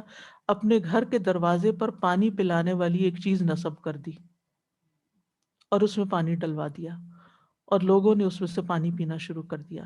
کہتے ہیں 1 ہفتہ نہیں گزرا تھا کہ ان کو شفا ہونا شروع ہو گئی، یعنی اس صدقے سے ان کی بیماری دور ہو گئی، پھوڑے پنسیاں غائب ہو گئے اور ان کا چہرہ اچھی حالت پر لوٹ آیا۔ کیونکہ پانی پلانا بھی بہترین صدقہ ہے۔ اور فی سبیل اللہ کوئی بھی، کیونکہ بعض اوقات جب اپنے ہاتھ سے کسی کو دیتے وہ تو اس کو پتہ چل جاتا ہے کہ اس نے دیا، لیکن آپ اندر بیٹھے ہیں گھر میں اور باہر کون آ رہا ہے، کون پی رہا ہے، کون لے کے جا رہا ہے، فی سبیل اللہ جا رہا ہے، اس سے تو کسی کو نہیں پتا، اللہ کو پتا ہے۔ تو ایسے صدقات جو مخفی ہوتے ہیں وہ انسان کے گناہوں کی آگ کو بجھا دیتے ہیں، اور انسان کے لیے دنیا میں بھی آسانیاں ہو جاتی ہیں، مصائب اور مشکلات دور ہو جاتے ہیں۔ ابن قیم کہتے ہیں بلاؤں اور مصیبتوں کو دور کرنے میں صدقہ کی بہت عجیب و غریب تاثیر ہے۔ اگرچہ یہ صدقہ کوئی فاجر و فاسق کر رہا ہو، کوئی اللہ کا سخت نافرمان کر رہا ہو، یعنی ایک شخص کی زندگی گناہوں میں ڈوبی ہوئی تھی، پھر اس کو احساس ہوا، اس نے صدقہ شروع کر دیا۔ اگر کوئی ظالم بھی کر رہا ہو، اگرچہ کوئی کافر بھی صدقہ کرے، تو اللہ تعالیٰ اس صدقے کے ذریعے اس کی مصیبتوں اور مختلف قسم کی تکلیفوں کو دور کر دیتے ہیں، یعنی اس کا تجربہ کیا جا سکتا ہے۔ اور مومن کے لیے تو صرف دنیا میں آسانیاں نہیں، موت کے بعد بھی اس کا ثواب جاری رہتا ہے۔ اور 3 چیزوں کو خاص طور پہ صدقہ جاریہ، نفع مند علم اور نیک اولاد جو والدین کے لیے دعائیں کرتی ہے۔ تو مرنے والوں کو بھی صدقہ فائدہ دیتا ہے، جو اپنے گزر چکے ہیں جتنے بھی اوپر تک، ان سب کے لیے بھی انسان کرے، اور پھر یہ کہ اپنے لیے بھی۔ اور خاص طور پر جیسے وہ ایک صحابی کی والدہ فوت ہو گئی، تو آپ نے آ کے خاص پوچھا آپ نے نبی صلی اللہ علیہ وسلم سے کہ میں اپنی والدہ کی طرف سے صدقہ کروں، ان کو فائدہ ہوگا؟ آپ نے فرمایا ہاں۔ تو حضرت سعد نے کہا میں آپ کو گواہ بنا رہا ہوں کہ میرا پھلدار باغ ان کی طرف سے صدقہ ہے، یعنی یہ لگا ہوا باغ میں اپنی والدہ کے نام کرتا ہوں۔ کتنے بڑے بڑے دل تھے ان صحابہ کرام کے۔ اور ایک اور روایت میں آپ نے پانی کا صدقہ کرنے کو کہا، تو انہوں نے والدہ کے نام پہ کنواں کھدوا دیا۔ پھر اسی طرح حدیث میں آتا ہے کہ صدقہ کرنے والوں کی قبروں سے حرارت بجھا دیتا ہے، قبر کی گرمی اور آگ کو بجھا دیتا ہے، اور قیامت کے دن تو وہ اس کے لیے سایہ بن جائے گا۔ عقبہ بن عامر کہتے ہیں میں نے رسول اللہ صلی اللہ علیہ وسلم نے اس کو فرماتے ہوئے سنا، قیامت کے دن ہر شخص اپنے صدقے کے سائے میں ہوگا، یہاں تک کہ لوگوں کے درمیان فیصلہ ہو جائے، یعنی جتنی دیر حشر کے میدان میں کھڑا ہوگا اس کا امبریلا اس کا اپنا صدقہ ہوگا۔ یزید کہتے ہیں کہ ابو الخیر کوئی دن ایسا نہیں جانے دیتے تھے کہ جس میں کوئی چیز، خواہ میٹھی روٹی، پیاز یا اسی طرح کی کوئی چیز صدقہ نہ کرتے، یعنی کچھ نہ کچھ دیتے ہی رہتے تھے۔ اور پھر اسی طرح یہ ہے کہ قیامت کے دن جن لوگوں کو اللہ تعالیٰ اپنے سائے میں جگہ دے گا، اس کا ایک تو عرش کا سایہ آتا ہے اور ایک اپنے سائے میں جگہ دے گا، وہ پوشیدہ صدقہ کرنے والے ہیں۔ اور پھر اسی طرح جہنم سے بچانے کا ذریعہ چاہے آدھی کھجوری کیوں نہ دے، اور جنت میں لے جانے کا ذریعہ ہے جو شخص اللہ کا چہرہ چاہنے کے لیے صدقہ کرے۔ حضرت حذیفہ کی روایت ہے، اور اسی پر اس کا اختتام ہو کہ اللہ ہی کی خاطر، نیت میں کوئی خرابی نہیں آئی، تو اس کا داخلہ، تو اس کا اختتام اگر اس پر ہو تو ایسا شخص جنت میں داخل ہوگا۔ اب ایک اور صدقے کی قسم ہے جو افضل ہے، اور وہ کیا ہے؟ جہد المقل۔ افضل الصدقۃ جہد المقل وابدأ بمن تعول۔ کم مال والے کی محنت کا صدقہ، یہ بھی افضل صدقہ ہے۔ جہد کہتے ہیں انتہائی قدرت اور طاقت کو. یعنی ایک شخص مال کم رکھتا ہے، بہت تھوڑا مال ہے اس کے پاس، اس میں سے بھی وہ دیتا ہے. انسان کی زندگی مختلف حالتیں آتی ہیں، کبھی زیادہ ہوتا ہے انسان کے پاس، کبھی تھوڑا ہوتا ہے. جب زیادہ ہوتا ہے تو انسان دیتا رہتا ہے کہ ہے میرے پاس، لیکن جب تھوڑا رہ جاتا ہے تو انسان کہتا ہے اب اپنے لیے بھی تو چاہیے ہوگا نا، اب کافی ہو گیا، ساری زندگی دیا اور اب اپنے بڑھاپے کے لیے رکھو. نہیں، اگر اس میں سے بھی انسان دیتا ہے تو اب اس کا ثواب پہلے سے بھی زیادہ ہو جائے گا. اور ویسے بھی یہ ہے کہ ہر انسان کی حالت دوسرے سے مالی لحاظ سے بھی مختلف ہوتی ہے، جسمانی اعتبار سے بھی، اور فطرتاً بھی ہر شخص کی نیچر فرق ہوتی ہے. تو جو شخص یعنی جہد المقل، جس کے پاس جسمانی طاقت ہی نہیں ہے، اب بہت قلیل رہ گئی، کچھ کر نہیں سکتا، یا اس کے پاس مال کم ہے، یا یہ ہے کہ مشکل سے کمائی کرتا ہے اور پھر صدقہ کرتا ہے محنت کر کے، تو وہ بہترین صدقہ ہے. صحابہ کہتے ہیں جب رسول اللہ صلی اللہ علیہ وسلم نے ہمیں صدقہ کرنے کا حکم دیا تو ہم میں سے بہت سے بازار جا کر بوجھ اٹھانے کی مزدوری کرتے، لیبرر ورک کرتے، اور ایک مد غلہ یا کھجور حاصل کرتے جسے ہم صدقہ کر دیتے. لیکن آج بہت سو کے پاس لاکھوں درہم و دینار موجود ہیں. یعنی صدقہ کرنے کی نیت سے کمائی کرتے. اور اس میں صرف مرد نہیں، صحابیات عورتیں بھی کچھ نہ کچھ بناتی کرتی، اپنے ہاتھ سے کچھ کمائی کرتی اور پھر اس میں سے صدقہ کرتی. آپ نے فرمایا تھا کہ کیا مجھے تم میں سے ازواج سے فرمایا تھا سب سے پہلے تم میں سے مجھے وہ ملے گی جس کے ہاتھ زیادہ لمبے. تو ازواج مطہرات اپنے ہاتھ ایک دوسرے سے ملا ملا کے دیکھتی تھی کہ کس کا ہاتھ لمبا ہے. حضرت عائشہ فرماتی ہے کہ ہم میں سے سب سے زیادہ لمبے ہاتھ حضرت زینب کے تھے، وہ اپنے ہاتھ سے محنت کرتی اور صدقہ دیتی تھی. یعنی خود کمائی کر کے، کہ نبی صلی اللہ علیہ وسلم کے جانے کے بعد تو ان کے لیے سورس آف انکم نہیں تھا کوئی. تو جو بھی ہمارے پاس وسائل ہوں، ہماری صلاحیتیں ہوں، ان کو استعمال کر کے ہمیں صدقہ دیتے رہنا چاہیے، ہر شکل میں، چاہے مال ہو چاہے ہنر. کسی کو ہنر سکھا دینا، کسی کو اپنے پاؤں پہ کھڑا کر دینا، کسی کو پڑھا دینا. اور اسی طرح جہد المقل میں یہ کہ جتنی بھی چیزیں ہیں نا ان میں سے تھوڑی تھوڑی نکالتے رہنا. یعنی بعض اوقات ہم ایک چیز تو دیتے رہتے ہیں، باقی اپنے لیے ساری رکھتے ہیں. نہیں، ہر ایک چیز میں سے کچھ کچھ کچھ کچھ، ہر قسم کا، کچھ کھانا، کچھ کپڑا، کچھ پیسہ، کچھ اور اپنا ہنر سکھانے کا، یعنی کچھ نہ کچھ دیتے رہنا چاہیے، کچھ نہ کچھ بنا کے. بعض لوگ بڑے اچھے آرٹسٹ ہوتے ہیں، بڑی اچھی کیلیگرافی کرتے ہیں، وہ لکھ لکھ کے دوسروں کو دیتے رہتے ہیں، اوروں کے گھر سے جاتے رہتے ہیں. تو یہ بھی ایک بہترین صدقہ ہے. تو کیونکہ یہ اپنے ہاتھ کی محنت ہے، یہ اپنی سکلز کا استعمال کرنا ہے، تو یہ بھی بہترین صدقہ ہے. پھر اسی طرح بعض خواتین کھانا پکانے میں بڑی ماہر ہوتی ہیں، وہ اپنے ہاتھ سے اچھے کھانے پکا کے کھانا دے سکتی ہیں، یا کھانا سیل کر کے اس کی آمدنی میں سے دے سکتی ہیں. پھر یعنی کہ جہد المقل، یعنی جہد لگانا نا، اس میں جہد کی بات آ رہی ہے، محنت مشقت کوشش کر کے کچھ کما کے، محنت کر کے پکا کے، پھر اس سے اپنے ہاتھ سے کسی کو کچھ دینا. بس بہرحال یہ ہے کہ انسان کو ہر حال میں کچھ نہ کچھ کرنا ہے، یعنی ایکسکیوز کسی کے لیے بھی نہیں ہے. پھر پانچویں چیز ہے کہ مال کی ہرس ہو اور محتاجی کا خوف بھی ہو، پھر بھی صدقہ کرنا. ابو ہریرہ رضی اللہ عنہ کہتے ہیں ایک آدمی نے نبی صلی اللہ علیہ وسلم سے پوچھا، یا رسول اللہ، کون سا صدقہ افضل ہے، کیا بہتر ہے صدقہ کرنا؟ آپ نے فرمایا تندرستی کی حالت میں صدقہ کرنا. یعنی بیماری میں تو ہر ایک کرتا ہے، آپ اچھے بھلے ہو پھر بھی صدقہ کرتے ہو، کہ تمہیں مال کی خواہش بھی ہو.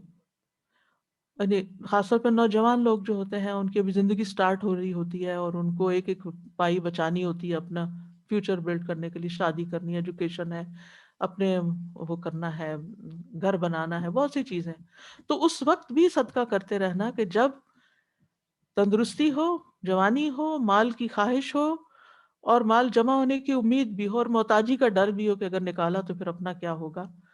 اور اس میں تاخیر نہ کرے، یعنی یہ نہ کہے کہ جب میرے پاس بہت ہو جائے گا تو پھر میں کروں گا، یہاں تک کہ جب روح حلق کو پہنچ جائے تو کہنے لگے اتنا مال فلاں کو دے دو، اتنا فلاں کو دے دو، حالانکہ اب وہ تو فلاں کا ہو ہی چکا، اب تو اس کو ملے گا ہی.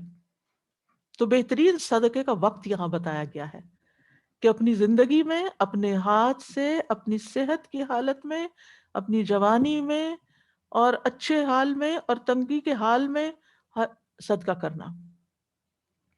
تو موت سے پہلے پہلے صدقہ ضروری ہے.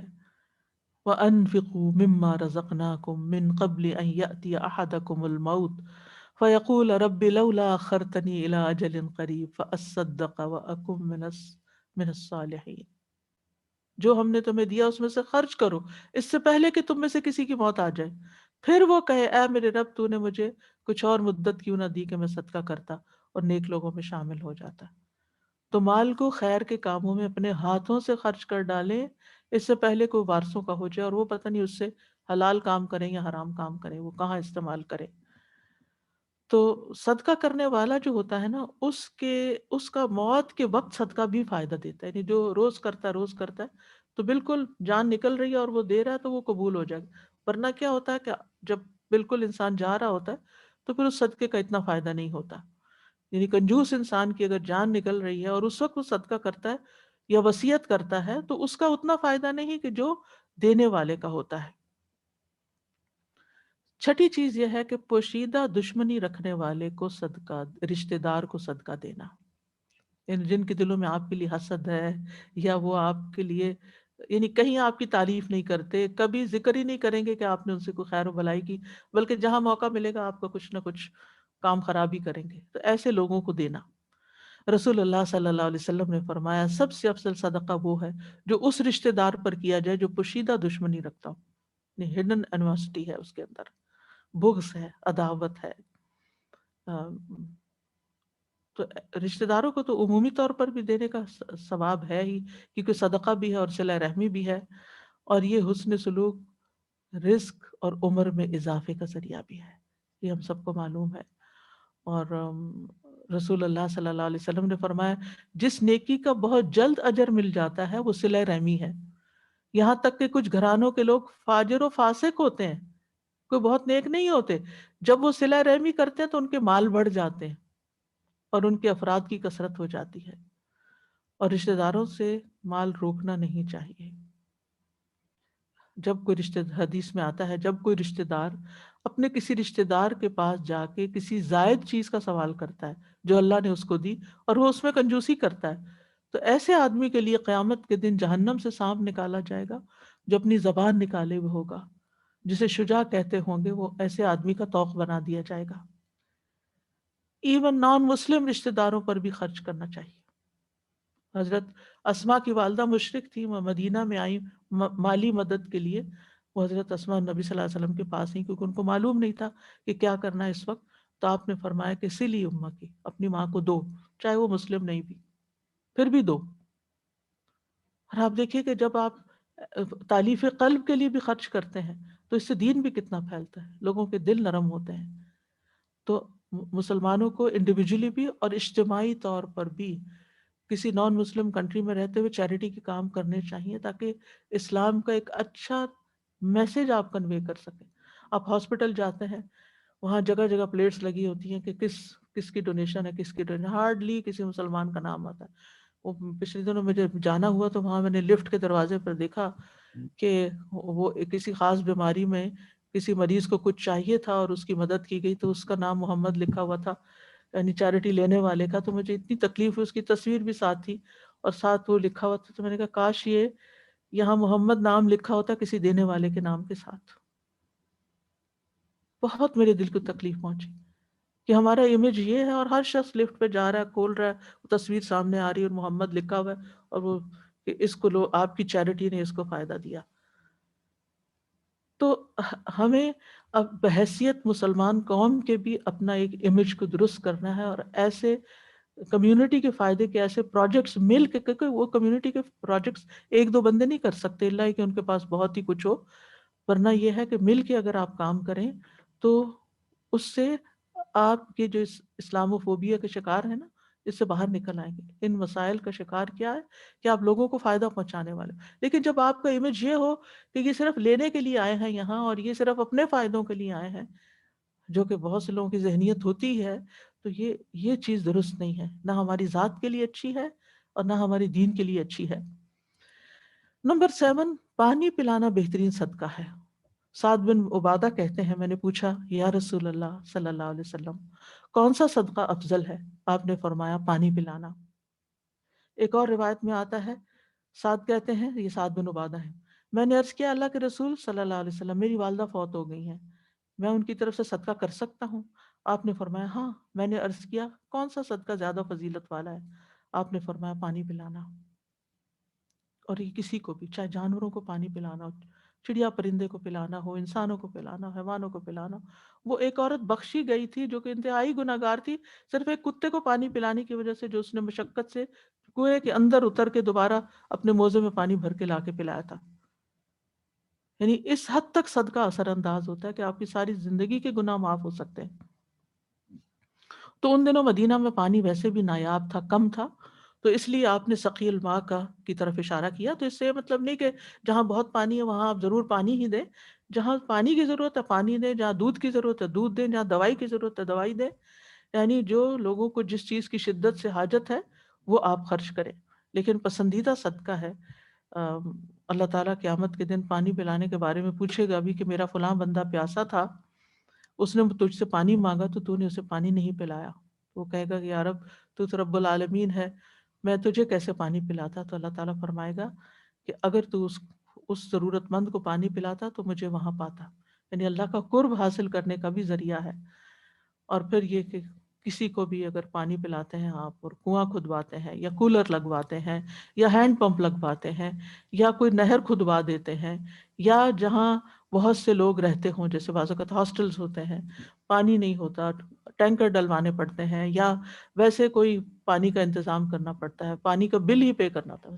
بعض ایسی مساجد ہیں کہ جہاں پانی کا بل آتا ہے، تو اگر آپ اپنے ذمے خاموشی سے لے لیتے ہیں کسی ایک مسجد کے پانی کا بل ادا کرنا، یا کچھ لوگ مل کے وہ بل منتھلی پے کر دیتے ہیں، تو بہترین صدقہ ہے وہ۔ کیوں؟ کیونکہ وہ نمازی آئیں گے، پیئیں گے، وضو کریں گے، نماز پڑھیں گے، اس پانی سے کتنی خیر جاری ہوگی، وہ سارا آپ کے حصے میں آ جائے گا۔ اور اس کے برعکس جو پانی روکے اس کے لیے شدید وعید بھی ہے۔ اللہ تعالیٰ قیامت کے دن ایسے لوگوں کی طرف دیکھے گا ہی نہیں کہ جو دوسروں سے پانی روک لیں، جبکہ مسافروں سے خاص طور پر۔ اور پانی پلانے والے کو دعا بھی دینی چاہیے، اللہم اطعم من اطعمنا واسق من سقانا، اللہ جو مجھے کھلا رہا ہے تو اسے کھلا، اور جو مجھے پلا رہا ہے تو اسے پلا۔ پھر اسی طرح صدقے کی کچھ اور اقسام ہیں، جیسے آپس میں صلح کروانا، یہ بہترین صدقہ ہے۔ یعنی مالی صدقات کے علاوہ، چیزوں کے علاوہ، لوگوں کے درمیان محبت پیار کی تعلقات قائم کرنا جو ہے یہ بھی صدقہ ہے۔ رسول اللہ صلی اللہ علیہ وسلم نے فرمایا کیا میں تمہیں نماز، روزہ اور صدقے سے افضل درجے کا عمل نہ بتاؤں؟ صحابہ نے عرض کیا کیوں نہیں؟ آپ نے فرمایا آپس میں صلح کرانا، جبکہ لوگوں میں پھوٹ اور فساد ڈالنا دین کو موڑنے والی چیز ہے۔ تو اس سے یہ پتہ چلتا ہے کہ ایسا کام جس سے لوگوں کو فائدہ پہنچے، گھر بن جائیں، آپس میں جڑ جائیں، ہسبینڈ وائف، رشتہ داروں میں محبتیں پیدا ہو جائیں، اس سے کتنی خیر پھوٹ سکتی ہے۔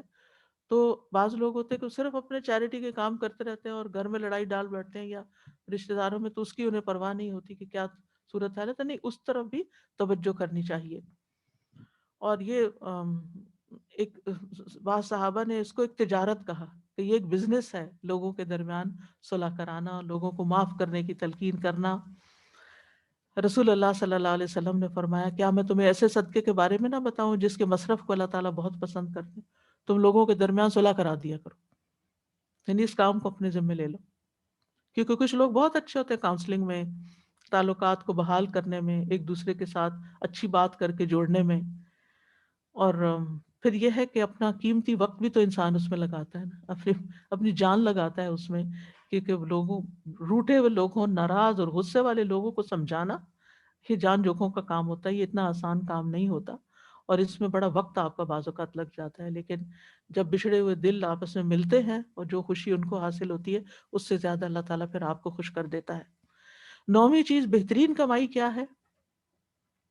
یہ نفقات میں سے اب رسول اللہ صلی اللہ علیہ وسلم نے فرمایا بہترین کمائی مزدور کے ہاتھ کی کمائی ہوتی ہے، جبکہ وہ خیر خواہی سے کام کرے، سنسیئرٹی کے ساتھ کام کرے۔ یعنی آپ محنت کرتے ہیں اور کسی کو دھوکہ نہیں دیتے، پورا پورا کام کرتے ہیں۔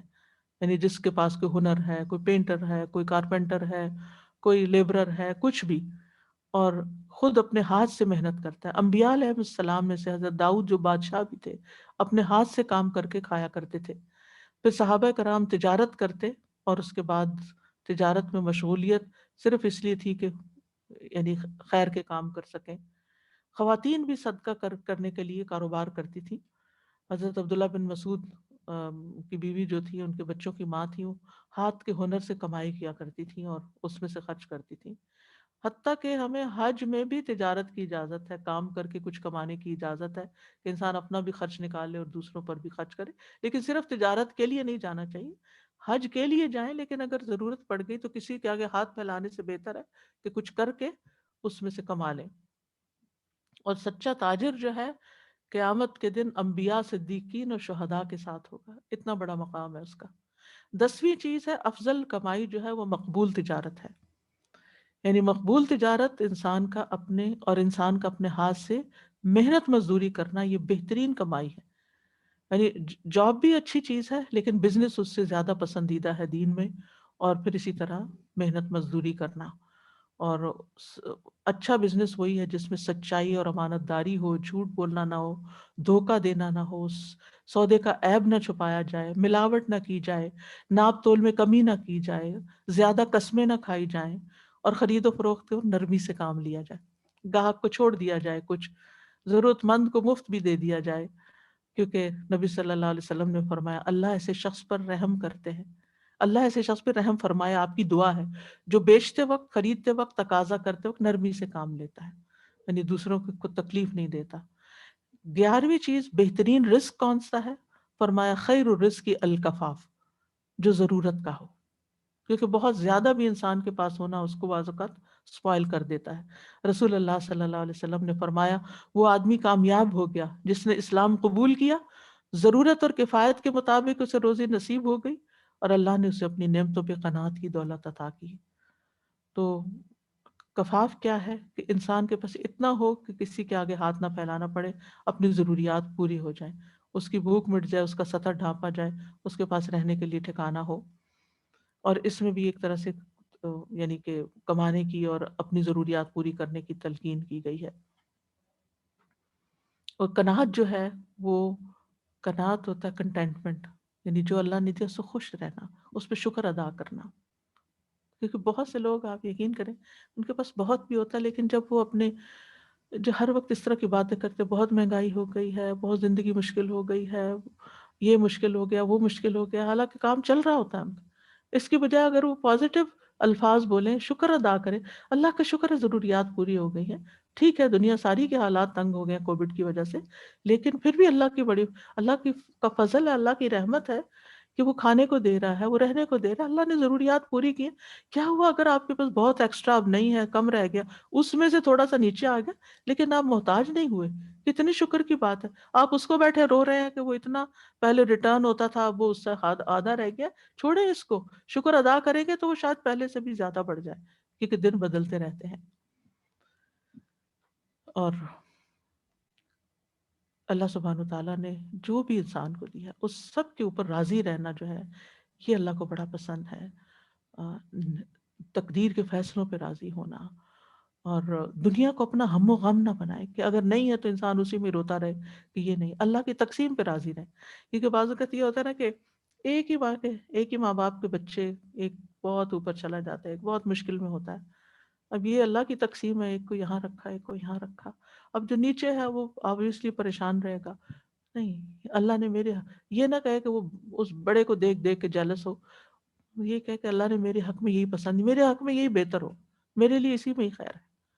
تو بہرحال انسان اللہ کے راستے میں دے، محنت کرے، اور اللہ ہی کی خاطر دے، اللہ کے راستے میں، اللہ کے دین میں دے، اور دعائیں بھی کرتا رہے ساتھ، اللہم انی اسألک علما نافعا وعملا متقبلا ورزقا طیبا، پاکیزہ رزق کی دعا کرے، اللہم اکفنی بحلالک عن حرامک واغننی بفضلک عمن سواک، اور پھر فقر سے پناہ بھی مانگے، اللہم انی اعوذ بک من الفقر والقلہ والذلہ واعوذ بک من ان اظلم او اظلم، اے اللہ میں فقر و فاقہ، قلت اور ذلت سے تیری پناہ میں آتا ہوں یا رب، اور اس بات سے تیری پناہ میں آتا ہوں کہ میں کسی پہ ظلم کروں یا کوئی مجھ پہ ظلم کرے۔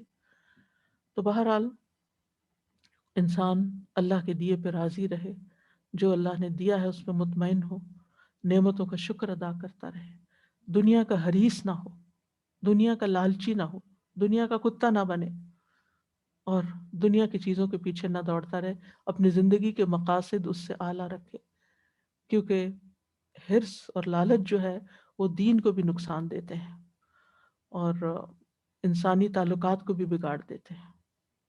انسان محنت کا عادی ہو، کیونکہ بہترین رزق یہی ہے کہ انسان اپنے ہاتھ سے کمائے اور کوشش کرے اور اپنے وقت کو ضائع نہ کرے، اور کامیابی کا راستہ بھی یہی ہے کہ انسان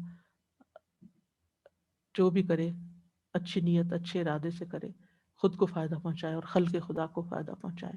اللہ تعالیٰ ہم سب کو توفیق عطا فرمائے کہ ہم اس عشرے میں بھی اور ساری زندگی میں بھی زیادہ سے زیادہ بہترین اللہ کے پسندیدہ ترین کام کر سکیں۔ وآخر دعوانا ان الحمد للہ رب العالمین۔ سبحانک اللہم و بحمدک، اشہد ان لا الہ الا انت، استغفرک و اتوب الیک۔ اگر آپ کو کچھ ایڈ کرنا ہے تو ضرور، کوئی ٹپ دینی چاہیں، کوئی کچھ ایڈ کرنا چاہیں تو ضرور کیجیے۔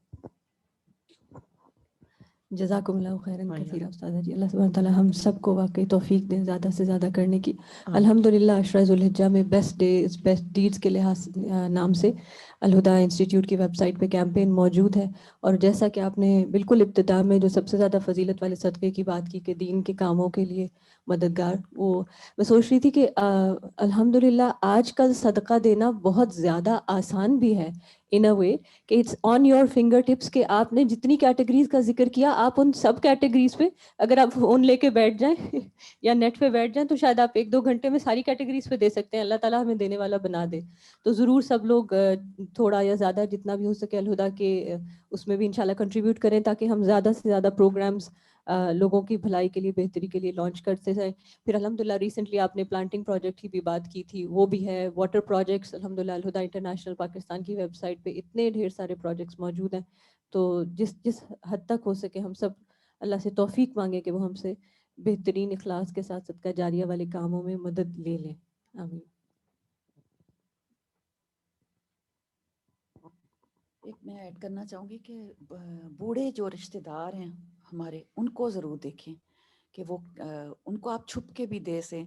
اور میں نے دیکھا ہے استاذہ جی کہ کئی جو کزنز یا کوئی دور کے چچا ماموں یا خالائیں ہوتی ہیں نا، بوڑھی ہو گئی ہوتی ہیں، ان کو اپنی اولاد بھی کئی دفعہ اس طرح نہیں دے رہی ہوتی، تو اس خوبصورت انداز سے ان کو دیں کہ پتہ نہ لگے۔ اور کیونکہ ان کے بچے مائنڈ کرتے ہیں، ہاں جی، اگر آپ بتا کے دیں گے تو وہ بچے کہتے ہیں کہ یہ ہماری بےزتی ہے کہ کوئی اور باہر سے آ کے ان کو کچھ دے۔ بالکل۔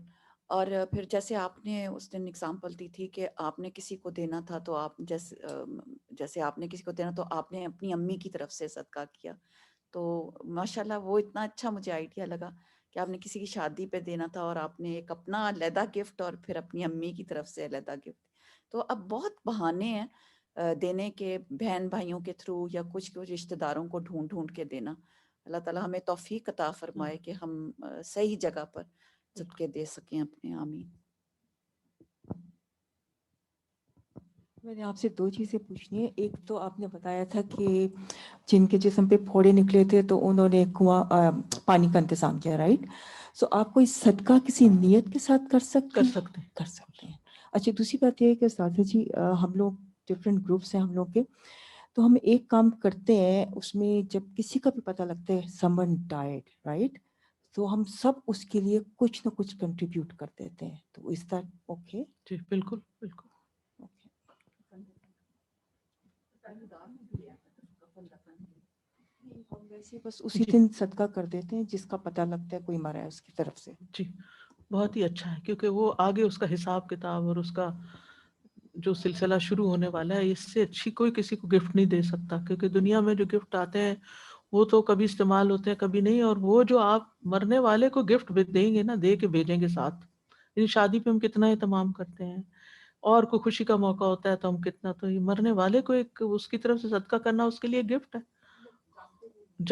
بہت ہی اچھا کہ جانتے ہیں یا نہیں جانتے، الحمدللہ یہ چھپا صدقہ ہے، اور کہ اس تک پہنچے اور آگے اس کا حساب کتاب آسان ہو۔ بہت اس لیے نہیں کہ میں اپنے گھریلو مثالیں دیتے رہتی ہوں، ہماری والدہ کا جب انتقال ہوا تو ابھی ان کو نہلایا دھلایا جا رہا تھا، تو میں نے سب بہن بھائیوں کو کہا کہ اس سے پہلے کہ ان کو ہم دفن کریں سب لوگ ان کی طرف سے ڈونیٹ کریں. سب سے پہلے میں نے خود کیا. اور کیونکہ اب دنیا سے وہ جا چکے ہیں, وہ خود اپنے لیے کچھ نہیں کر سکتے, تو ہماری دعاؤں اور صدقات کے محتاج ہو گئے ہیں. تو مرنے والے کو اس سے بہتر کہ دعا دی جائے اور صدقہ اس کی طرف سے کیا جائے. وہ انتظار میں ہوتے ہیں,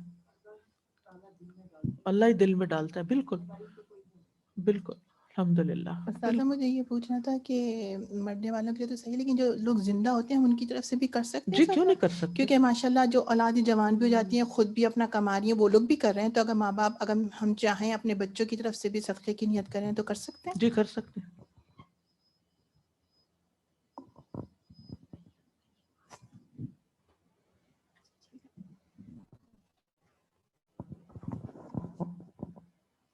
السلام علیکم استاذہ جی. وعلیکم السلام. وہ میرے 2 سوال ہیں, میں پوچھنا چاہ رہی تھی, جیسے کوئی ایسا خواب دیکھ لیتا ہے کسی کے متعلق, تو کیا ان کے ہاتھ سے جو کہتے ہیں صدقہ دے دو تو بلائیں ٹلتی ہیں, جی تو یہ صحیح ہے؟ جی اچھا. اور ایک اور چیز پوچھنا چاہ رہی تھی کہ وہ اس میں یہ بھی کہہ سکتے ہیں کہ میرے ماں باپ کی طرف سے بھی دل شامل؟ میں جس مرضی کی نیت کر لیں.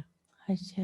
اور ایک اور سوال وہ یہ ہے کہ جیسے ہم لوگ سامان دیتے ہیں, کپڑے, چیزیں خیرات کے نام سے, تو اس کو اچھی سے اچھی طرح کر کے دیتے ہیں نا. بالکل بالکل. تو اتنے یہ افسوس سے, یہ بڑی اچھی بات آپ نے کی, اتنے افسوس سے یہ بات کہنی پڑتی ہے کہ جہاں کہیں کوئی ایسا ڈونیشن کا سینٹر بنتا ہے, جیسے الہدا میں جیسے سیکنڈ ہینڈ کپڑے آتے تھے, یہ کچھ لا حول ولا قوت الا باللہ, یعنی پرانے میلے پھٹے بس رکھ کے باہر چلے جاتے ہیں, بھاگ جاتے ہیں, کہ جیسے سارا اسٹینڈ والے جی, کیونکہ جو والنٹیئرز ان کو سارٹ آؤٹ کرتے ہیں وہ اتنی تکلیف اٹھاتے ہیں, اور پھر چپکے سے ایسے جو چوروں کی طرح چیز رکھے اور بھاگ گئے, کہ یعنی آپ کیا کر رہے ہیں, کس کو دے رہے ہیں. اور اگر اس کو رکھے تو مسجد تک اسمیل چلی جاتی ہے بعض اوقات.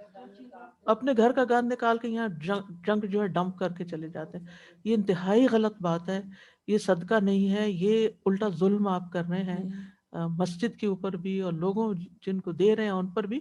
ٹھیک ہے, اگر آپ کو دینا ہی ہے آپ انہیں دھوئیں, آپ انہیں استری کریں, آپ ان کو اچھی شیپ میں لائیں, ان کو اچھے سے پیک کریں, اوپر ٹیگ کریں کہ کس ایج کا کیا چیز ہے اس کے اندر, تاکہ دینے والے جہاں جہاں پہنچانا ہے وہاں فوری پہنچایا جا سکے. تو قرآن کے پھٹے پرانے مصحف لوگ مسجدوں میں جا کے رکھ دیتے ہیں, اپنے گھر سے نکال دو. لیکن استاذہ جی الحمدللہ میں جب بھی میں نے کپڑے دیے ہیں تو میں ان کو دھوتی ہوں, پھر اس میں پرفیوم لگاتی ہوں, اور پھر طے کر کے اچھی سے کر کے پھر دیتی ہوں کہ لینے والے کا بھی دل خوش ہو, کیونکہ میرے اپنے لیے ہے نا وہ, تو کہ مجھے ثواب ملے. اور میں اپنے جو کپڑے ایسے نہیں کہ وہ جو میں اچھا سمجھتی ہوں نا, ماشاءاللہ میں اس لیے بتا رہی ہوں, میں کوئی تعریف نہیں ہے, اللہ نہ کرے میری.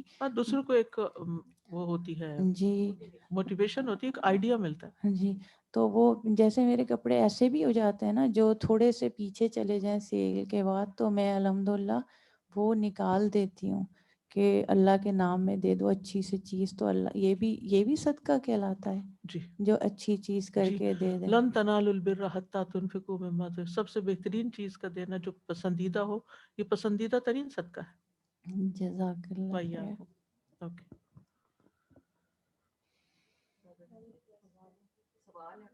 جی سوری, ہاں کیا کہتے ہیں؟ السلام علیکم وعلیکم. استاذہ جی. جس دن سے الحمدللہ کلاس میں آیا تو میں بہت سے فون گھماتی ہوں, جو پرانے نئے جتنے گروپس ہیں سب کو, and I am not shy really. تو کچھ لوگ تو میری شکل دیکھ کے ایسے ایسے بائی بائی کرنے کو تیار ہیں, لیکن آئی ڈونٹ مائنڈ, کیونکہ مجھے اس کی مجھے پتہ ہے کئی دفعہ ہم سستی کرتے ہیں, تو تھوڑا یاد کرائیں تو یاد آ جاتا ہے نا, یاد آ جائے. جزاک اللہ. جی پوچھ رہے ہیں کہ اگر کوئی بچہ اپنے پیرنٹس جو زندہ ہیں ان کی طرف سے ٹیوب ویل میں منی دیتا تو وہ ٹھیک ہے زندہ پیرنٹس کے لیے؟ جی جی بالکل دے سکتے ہیں, بالکل.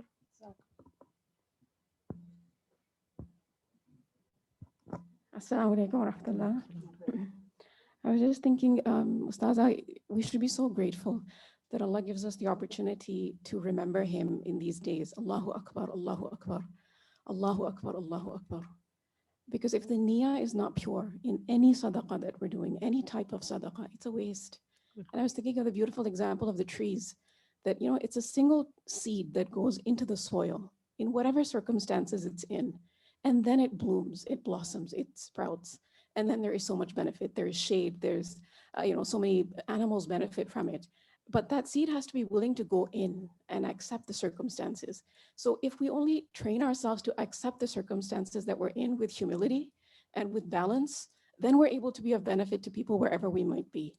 So it's so important to, when we say Allahu Akbar, that we mean Allahu Akbar. Allah is the greatest. Tawfiq comes from Him. May He accept our efforts and may He forgive us for our shortcomings. اور اس sense میں بھی اللہ اکبر کہ اللہ کو ان چیزوں کی ضرورت نہیں ہے. یہ جو کچھ ہم کرتے ہیں اللہ اس سے اباب ہے, یہ اپنے ہی لیے کر رہے ہیں. السلام علیکم ڈاکٹر صاحب.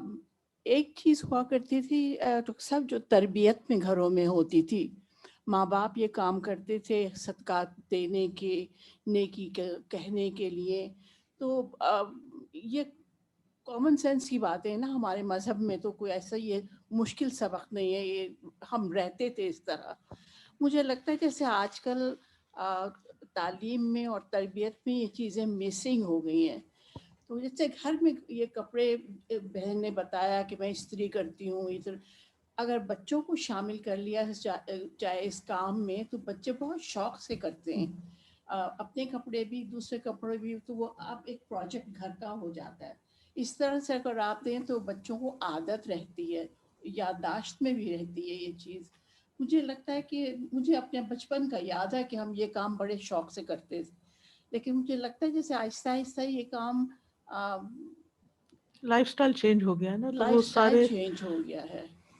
تو یہ اگر کسی طرح سے دوبارہ آ جائے, بس ریمائنڈر ہی ہے سب کو, تاکہ جی عملی طور پر گھر سے شروع کریں. جی بس آسیہ.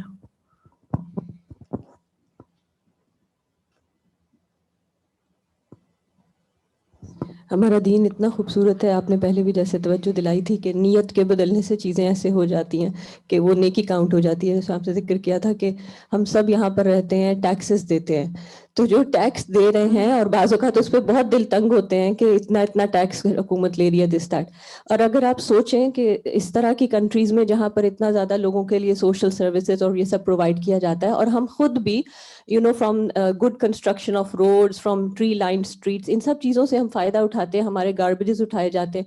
اس دن سے جب سے میں گھر سے ڈرائیو کر کے یہاں آتی ہوں یا کبھی ٹریز دیکھتی ہوں, میں سوچتی ہوں اچھا یعنی اگر ہم یہ صدقہ کا نیت کر لیں کہ جو ہم ٹیکس دے رہے ہیں وہ ہمارے ہی شہر کی امپروومنٹ پہ ہے, تو ہر درخت کو دیکھ کے پیار آتا ہے کہ شاید اس میں ہمارا بھی کوئی ڈالر شامل ہوگا. جب گاربیج اٹھایا جاتا ہے تو ہم خیال آتا ہے کہ لوگوں کی اذیت دور کی جا رہی ہے, اس میں بھی ہمارا صدقہ شامل ہے. یعنی if you just change your نیہ for your taxes to be صدقہ آن دیز نان مسلمس, کیونکہ ہم میں سے کوئی بہت کم ہوتا ہے کہ ہم نان مسلمس پہ صدقہ کریں, لیکن اگر ہم اسی اماؤنٹ کو جو آپ نے دینی ہے, اور بعض اوقات اٹس ان تھاؤزنڈس, تو وہ آپ کے انشاءاللہ نیت کی تبدیلی سے بوجھ نہیں ہوگا, تکلیف نہیں ہوگی, خوشی ہوگی. اور اللہ سبحانہ تعالیٰ اگر اس کو قبول فرما لیں, اللہ کے خزانے اتنے وسیع ہیں, تو ہم سب کے لیے کتنا فائدہ ہوگا. میں سوچ رہی تھی آج سے 50 سال 100 سال بعد ہماری جنریشن نہیں ہوگی, اس جگہ پہ لگے ہوئے درخت, اس جگہ کی جو خیر بانٹی جا رہی ہے, اس سب میں ہمارا حصہ شامل ہو جائے گا اللہ تعالیٰ کے پاس, اور یہی چیز کاؤنٹ کرتی ہے. تو ہم سب کو بس اپنی نیتوں کو سنوارتے رہنے کی ضرورت ہے. اللہ سبحانہ تعالیٰ ہمیں سجھا دیں کہ کس طریقے سے کریں, اور خوشی خوشی کریں. بالکل. اور یعنی صدقہ از سم تھنگ, میں سوچتی ہوں انسانی فطرت میں ہے کہ انسٹنٹ ریوارڈ ہے. آپ کسی کو بھی دیں, کچھ بھی دیں, آپ کو فوراً سب سے زیادہ خود ہی خوشی ہوگی. اللہ تعالیٰ نے آپ کے اندر ایک سسٹم رکھا ہے. تو اللہ سبحانہ تعالیٰ ہمیں توفیق دیں کہ ہم وہ ساری اپرچونیٹیز دیکھتے رہیں, ایکسپلور کرتے رہیں, فائدہ اٹھاتے رہیں, اور اوروں کو بھی بتاتے رہیں. تمام آن لائن بہنوں سے بھی گزارش ہے انشاءاللہ سب ویب سائٹس پر جائیں اور انشاءاللہ نیکی کے کاموں میں سبقت کریں. السلام علیکم ورحمۃ اللہ.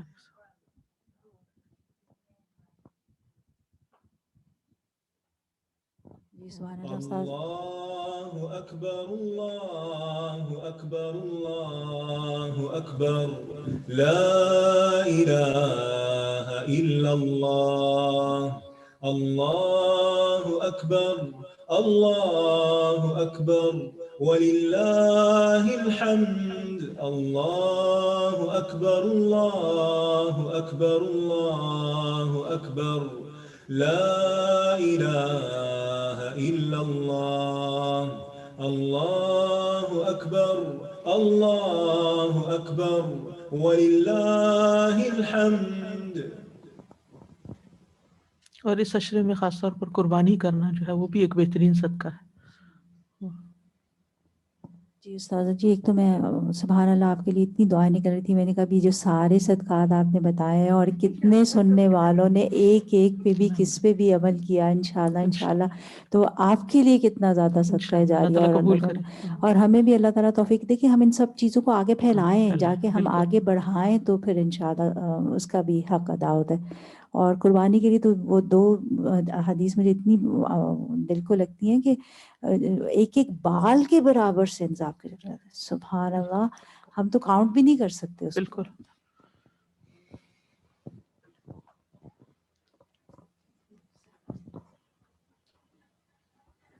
السلام علیکم استاذہ میں نا یہ تکبیرات کے پیپر وہاں پہ لے کے چلی، فلائر لے گئی تھی پارک کے اندر. مطلب وہاں پہ کافی اپنے لوگ کمیونٹی کے لوگ آتے ہیں، تو بچوں کے ہاتھ میں دیے. میں نے کہا جا کے وہ آنٹی کو دیکھا، ان آنٹی کو دیکھا، وہ سب نے بچوں نے بانٹے جا کے نا. اور ایسے میں کوئی چیز بناتی ہیں تو بچوں کو ساتھ لے جاتی ہیں اپنے، چلو بانٹ کے آتے ہیں، پھر بڑا خوش ہو کے جا کے گھروں میں دے کے آتے ہیں. پچھلے دن میں نے زردہ بنایا تھا، جا کے میں نے کہا چلو دے کر آتے ہیں سب کو نا. تو مطلب بچے اس طرح دیکھتے ہیں سب کچھ نا، کرتے دیکھتے ہیں. پریکٹیکل ایگزامپل سے زیادہ سیکھتے ہیں. بالکل.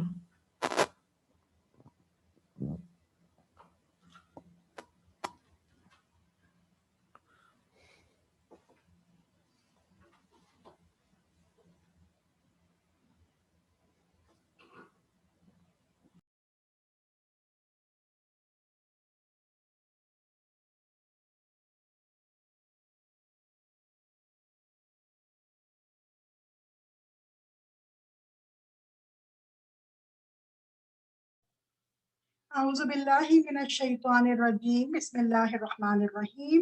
السلام علیکم ورحمۃ اللہ وبرکاتہ. جزاک اللہ خیر پیاری استاذہ، آپ نے اتنے خوبصورت انداز میں ہمیں صدقے کی امپورٹنس اور جو صدقے سے متعلق مختلف جو طریقے ہیں وہ ہمارے ساتھ آپ نے آج شیئر کیے.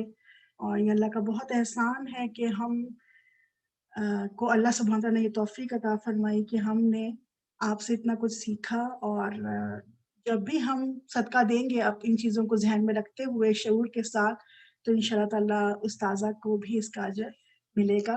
نحمدہ و نصلی علی رسولہ الکریم، اما بعد فاعوذ باللہ من الشیطان الرجیم، بسم اللہ الرحمن الرحیم. رب اشرح لی صدری ویسر لی امری واحلل عقدۃ من لسانی یفقہوا قولی. رب زدنی علما اللہم فقہنا فی الدین، آمین. پلیز آپ لوگ اپنے دیکھ لیجیے اپنے کیمراز کو کہ آپ کے کیمراز جو ہیں وہ کلوز ہیں. اگر نہیں ہے تو پلیز کر لیں تاکہ کلاس میں ڈسٹریکشن نہ ہو. ہم کچھ امپورٹنٹ پوائنٹس مل کر دہرا لیتے ہیں. تو سب سے پہلے ہم نے یہ چیز سیکھی کہ صدقہ کی اصل روح کیا ہے، اور وہ یہ ہے کہ ہم دوسروں کے لیے خیر خواہ بن جائیں. یعنی صدقہ جو ہے نا دینا دراصل یہ ایک کوئی ایسی چیز نہیں ہے کہ فورسفلی کی جائے یا انسان جو ہے وہ اس کو کوئی تاوان سمجھ کر کرے، بلکہ اصل میں صدقہ یہ ہے کہ دوسروں کی خیر خواہی کا احساس انسان کے اندر پیدا ہو، اور وہ ہر لحاظ سے کسی کی مدد کرتے ہوئے، کسی کے کام آتے ہوئے خوشی خوشی دوسروں کی مدد کرنے والا ہو. تو اب دیکھیں کہ اللہ کے راستے میں جان اور مال لگانا سچے ہونے کی دلیل ہے. کہ جب ہم اللہ کے راستے میں کچھ بھی دیتے ہیں، اپنے جان لگاتے ہیں، مال لگاتے ہیں، تو یہ کیا پروف کر رہے ہیں ہم کہ ہم مخلص ہیں، ہمارے اندر اخلاص ہے، ہم سچے ہیں اپنے رب سے، اور جو اس نے ہمیں عطا کیا ہے ہم اس کو دوسروں کے ساتھ بانٹ رہے ہیں.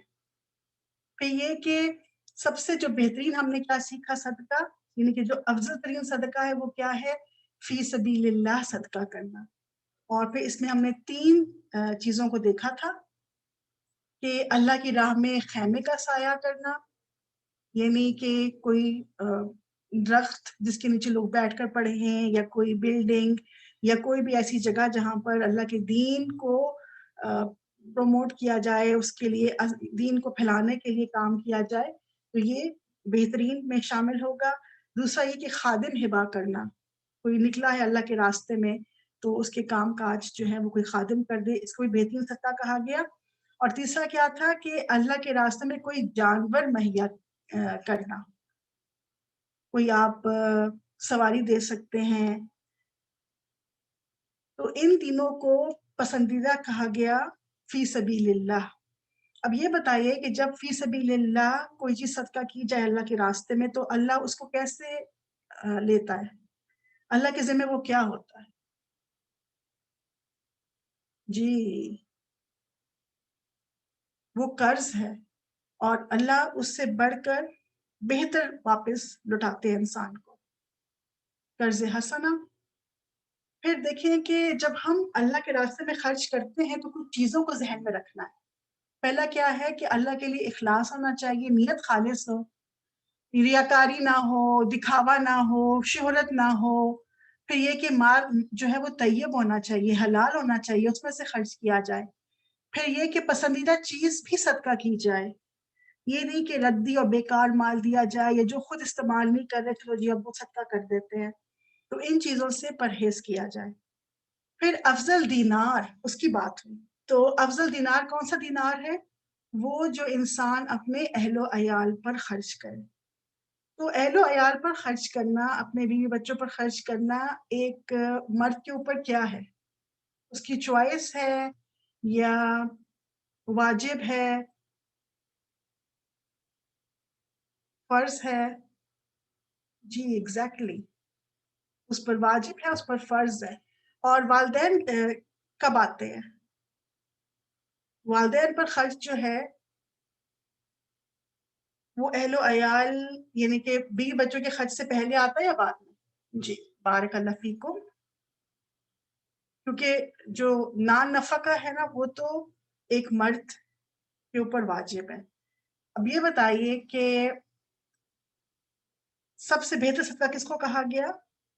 وہ صدقہ جو دینے والے کو مفلس نہ کرے، ایسا نہ ہو کہ انسان سب کچھ دے دے اور پھر خود جو ہے نا وہ مستحق ہو جائے، تو اس کو بھی پسند نہیں کیا گیا۔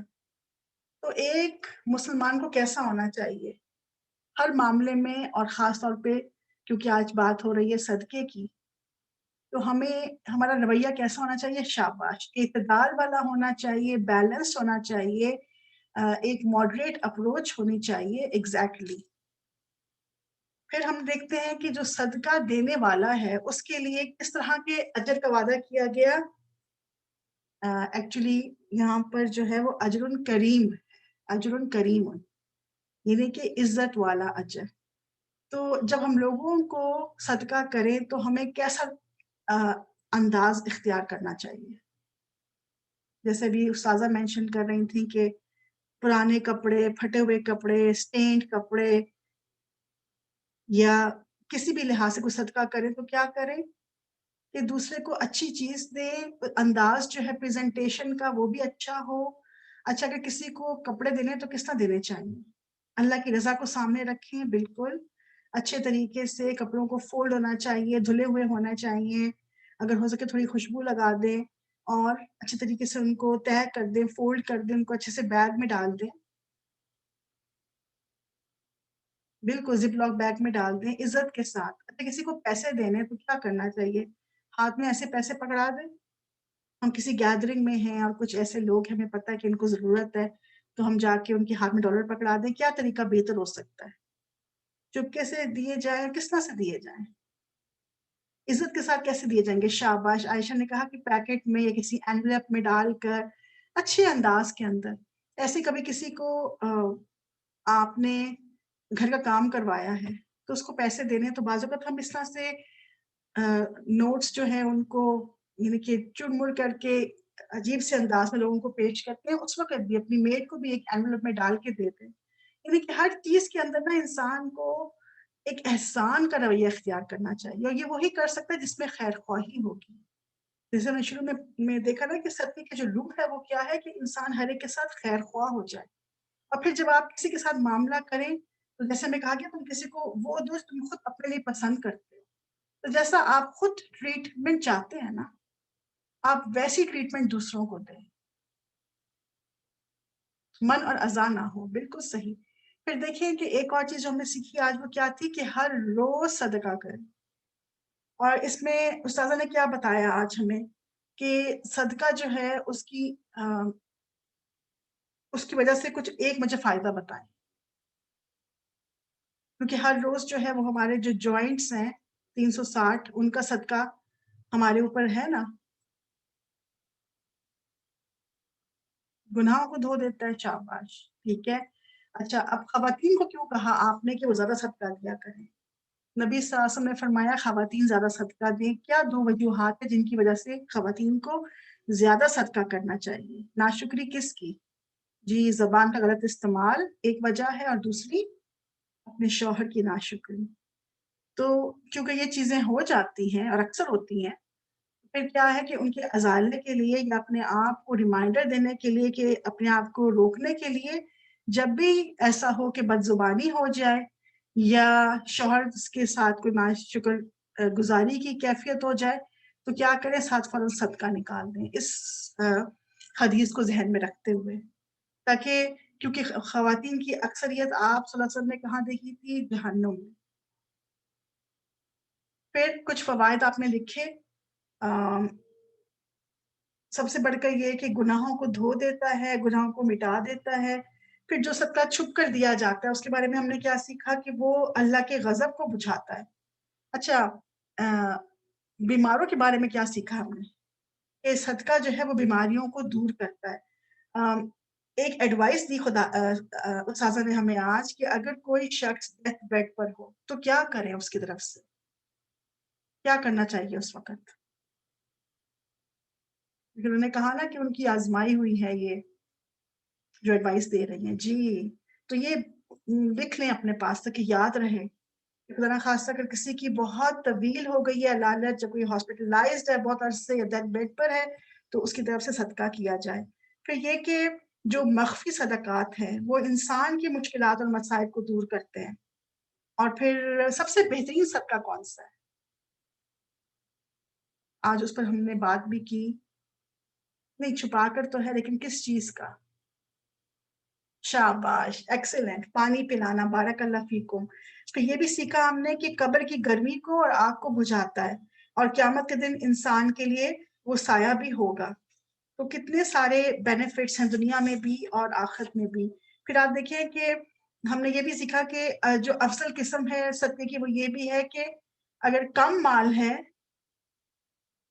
تو وہ محنت کے ساتھ انسان جو ہے کوئی ایسا کام کرے، مزدوری اپنے ہاتھ کی کمائی سے صدقہ کرے. خواتین جو ہیں وہ کھانا بنا کے دے سکتی ہیں. بعض اوقات بیکڈ چیزیں ہوتی ہیں، ان کی بیک سیل لگائی جاتی ہے اچھے پروجیکٹس کے لیے، وہ کیا جا سکتا ہے.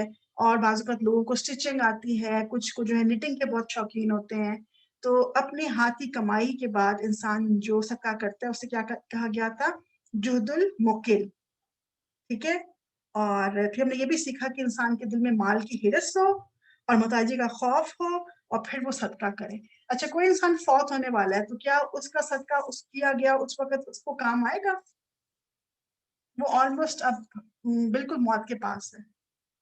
اچھا، کچھ لوگ کہہ رہے ہیں جی اور کچھ لوگ کہہ رہے ہیں نہیں.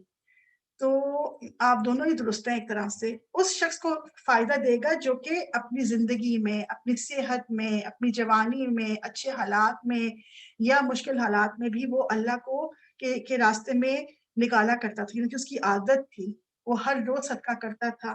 تو جب وہ ڈیتھ بیڈ پہ ہوگا تب بھی اس کو اس کا صدقہ فائدہ دے گا. لیکن وہ شخص جو کہ بخیل تھا، اس نے صدقہ نہیں کیا اور اب وہ اپنی موت کے قریب قریب اس کا دل چاہ رہا ہے کہ اب وہ صدقہ کر دے، تو پھر اس کو بینیفیشل اس کو اس طرح سے بینیفٹ نہیں کرے گا. موت کے بعد جو ہے وہ صدقے کی، یعنی کہ موت کو دیکھ کر یا بالکل اثرات آ جائیں تو پھر اس طرح سے بینیفٹ نہیں کرتا. تو اس لیے کیا بہتر ہے کہ انسان اپنے یعنی صحت کے دنوں میں اللہ کا قرب لینے کے لیے صدقہ کرتا رہے. پھر اس شخص کے بارے میں کیا خیال ہے جس کو صدقہ کیا جائے جو کہ پوشیدہ دشمن ہے مگر رشتہ دار بھی ہے؟ وہ آپ سے بغض بھی رکھتا ہے، آپ سے عداوت بھی رکھتا ہے، لیکن آپ جب اس کے لیے صدقہ کرتے ہیں تو اس سے کیا فائدہ ہوگا؟ کیونکہ ایسے لوگوں کو دینا بہت مشکل ہو جاتا ہے نا. جی شاباش. ایک تو آپ کو صلہ رحمی یعنی کہ آپ کی اس صلہ رحمی کی وجہ سے آپ کی عمر میں اضافہ ہوگا اور آپ کے رزق میں بھی اضافہ اور برکت ہوگی. تو آپ دیکھیں کہ جو کام جتنا مشکل ہے اس میں جو اجر ہے وہ بھی اتنا ہی زیادہ ہے. بس یہ بات یاد رکھیں، جو چیز جتنی مشکل اس کا اجر بھی اتنا ہی زیادہ. پھر ہم نے یہ بھی سیکھا کہ پانی پلانا جو ہے وہ بہترین صدقہ ہے. چاہے آپ کہیں پر کنواں کھلوا دیں، یا جیسے روزہ رکھتے ہیں لوگ روزے کے وقت پانی پلا دیں، یا ویسے واٹر باٹلز گرمی ہے آپ ان کو ڈسٹریبیوٹ کریں، ان علاقوں میں پانی کا انتظام کریں جہاں پر اچھا پانی صاف پانی مہیا نہیں ہے. بہت سے طریقے ہو سکتے ہیں. حج کے دوران، عمرہ کے دوران لوگوں کو پانی پلانا. اور پھر ہم نے کیا سیکھا کہ آپس میں صلح کرانا بھی بہترین صدقہ ہے. بعض اوقات ہم ان چیزوں کی طرف توجہ نہیں دیتے. ہم کہتے ہیں ٹھیک ہے اگر آپس میں رنجشیں ہیں تو ہم بیچ میں کیوں شامل ہوں، لیکن اس طرح سے صلح کروا دینا، دو لوگوں کو آپس میں جوڑ دینا واپس، یہ بھی بہترین صدقوں میں سے ایک صدقہ ہے. اور پھر یہ کہ مزید ہم نے کیا سیکھا آج کہ محنت مزدوری کر کے جو ہم اگر کمائیں گے تو اس کو بھی پسند کیا گیا کہ وہ بھی بہترین صدقوں میں سے شامل ہے. اور پھر مقبول تجارت. تو الحمدللہ بہت سے ہم نے طریقے آج سیکھے، اور ہم دعا کرتے ہیں اللہ سبحانہ و تعالیٰ سے کہ اللہ سبحانہ و تعالیٰ ہمیں جو بھی اس نے ہمیں عطا کیا ہے، جو بھی ہمیں اس نے ہماری تقدیر میں، ہمارے پاس جو بھی اللہ کے وسائل یا اللہ کی طرف سے نعمتیں ہمارے پاس ہیں، پہلی بات تو یہ کہ جو اللہ نے دیا ہے ہم اس پر راضی ہوں، اس پر قناعت کریں، اور پھر اس کے ساتھ ساتھ اللہ کے راستے میں اللہ کی خاطر اپنے مال کو خرچ کریں. دیکھیں اس سے نہ صرف یہ کہ ہمیں دنیاوی فوائد حاصل ہوں گے، بلکہ دیکھیں غنا آتا ہے انسان کے اندر سے. مال کی محبت، دنیا کی محبت ختم ہوتی ہے. انسان کا تزکیہ ہوتا ہے، تزکیہ نفس ہوتا ہے. کیونکہ دیکھیں دنیا کی محبت جو ہے نا، حب دنیا، وہ اللہ کے راستے میں رکاوٹ ہے. لیکن جب انسان اس کو اپنے سے دور کر لیتا ہے یا اوور کم کر جاتا ہے تو پھر مزید خیر خواہی کے راستے اس پر کھل جاتے ہیں. وہی مال جو وہ بچا بچا کر رکھتا ہے پھر وہ آخرت کے لیے انویسٹمنٹ کرتا ہے. جیسے کہ ایک مرتبہ نبی صلی اللہ علیہ وسلم نے جب ایک بکری کو ذبح کیا گیا اور پوچھا حضرت عائشہ سے کہ کیا بچا ہے، تو انہوں نے کہا کہ صرف ایک شانہ جو ہے، یعنی باقی سب کچھ، ایک شانہ بچ گیا، باقی سب چلا گیا. تو آپ نے کیا فرمایا تھا کہ یہ کہو کہ وہ جو شانہ ہے، یعنی کہ جو بچ گیا نا، دراصل کیا ہے، وہ جو آگے دے دیا گیا وہ اصل میں بچ گیا. جو آگے لگا دیا، جو اللہ کے راستے میں دے دیا، اصل میں وہ سٹور ہو گیا ہے. جو ہمارے پاس ہے نا وہ تو پھر ضائع ہو جاتا ہے. انسان کا اپنی ذات کا، اپنی جان کا انسان پر حق ہے، لیکن سب کچھ اپنے اوپر ہی لگا دینا اور سب کچھ سیلفش بن جانا، یہ ہمیں ہمارا دین نہیں سکھاتا. تو اللہ سبحانہ وتعالیٰ ہمیں کیا بنائے؟ خیر خواہ بنا دے کہ ہم اس دنیا میں جب تک ہیں، اس زندگی میں اللہ نے جو رزق دیا ہے اس کو اپنے اوپر بھی خرچ کریں ماڈریشن میں، اور پھر دوسروں کے لیے بھی خیر خواہی کے ساتھ ان پر بھی لگانے والے ہوں، چاہے وہ ہمارے گھر والے ہیں، رشتہ دار ہیں، غریب ہیں، پڑوسی ہیں، ہمسائے ہیں، دوست ہیں، یتیم ہیں، بیوائیں ہیں، یا اور کوئی. جزاک اللہ خیر. الحمدللہ یہاں پر ہم مکمل کرتے ہیں اپنے آج کی ریویو کو اس دعا کے ساتھ کہ جو بھی کچھ ہم نے آج سیکھا صدقے سے متعلق، اللہ ہمیں توفیق عطا فرمائے کہ ہم اپنا حصہ ان تمام جو طریقے ہم نے سیکھے ہیں ان میں لگائیں. اور پھر یہ کہ کل آپ سب سے دوبارہ سے ملاقات ہوگی ایک نئے ٹاپک کے ساتھ. جزاک اللہ خیر. وآخر دعوانا ان الحمد للہ رب العالمین. سبحانک اللہم و بحمدک، اشہد ان لا الہ الا انت، استغفرک و اتوب الیک. السلام علیکم ورحمۃ اللہ وبرکاتہ. جزاک اللہ خیر dear students.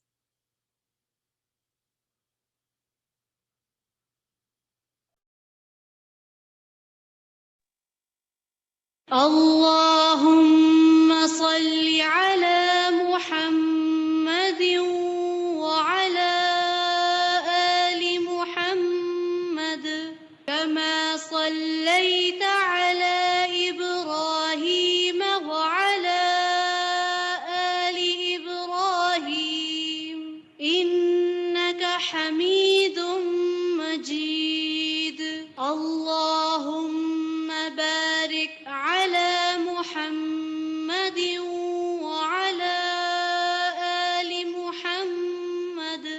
كما باركت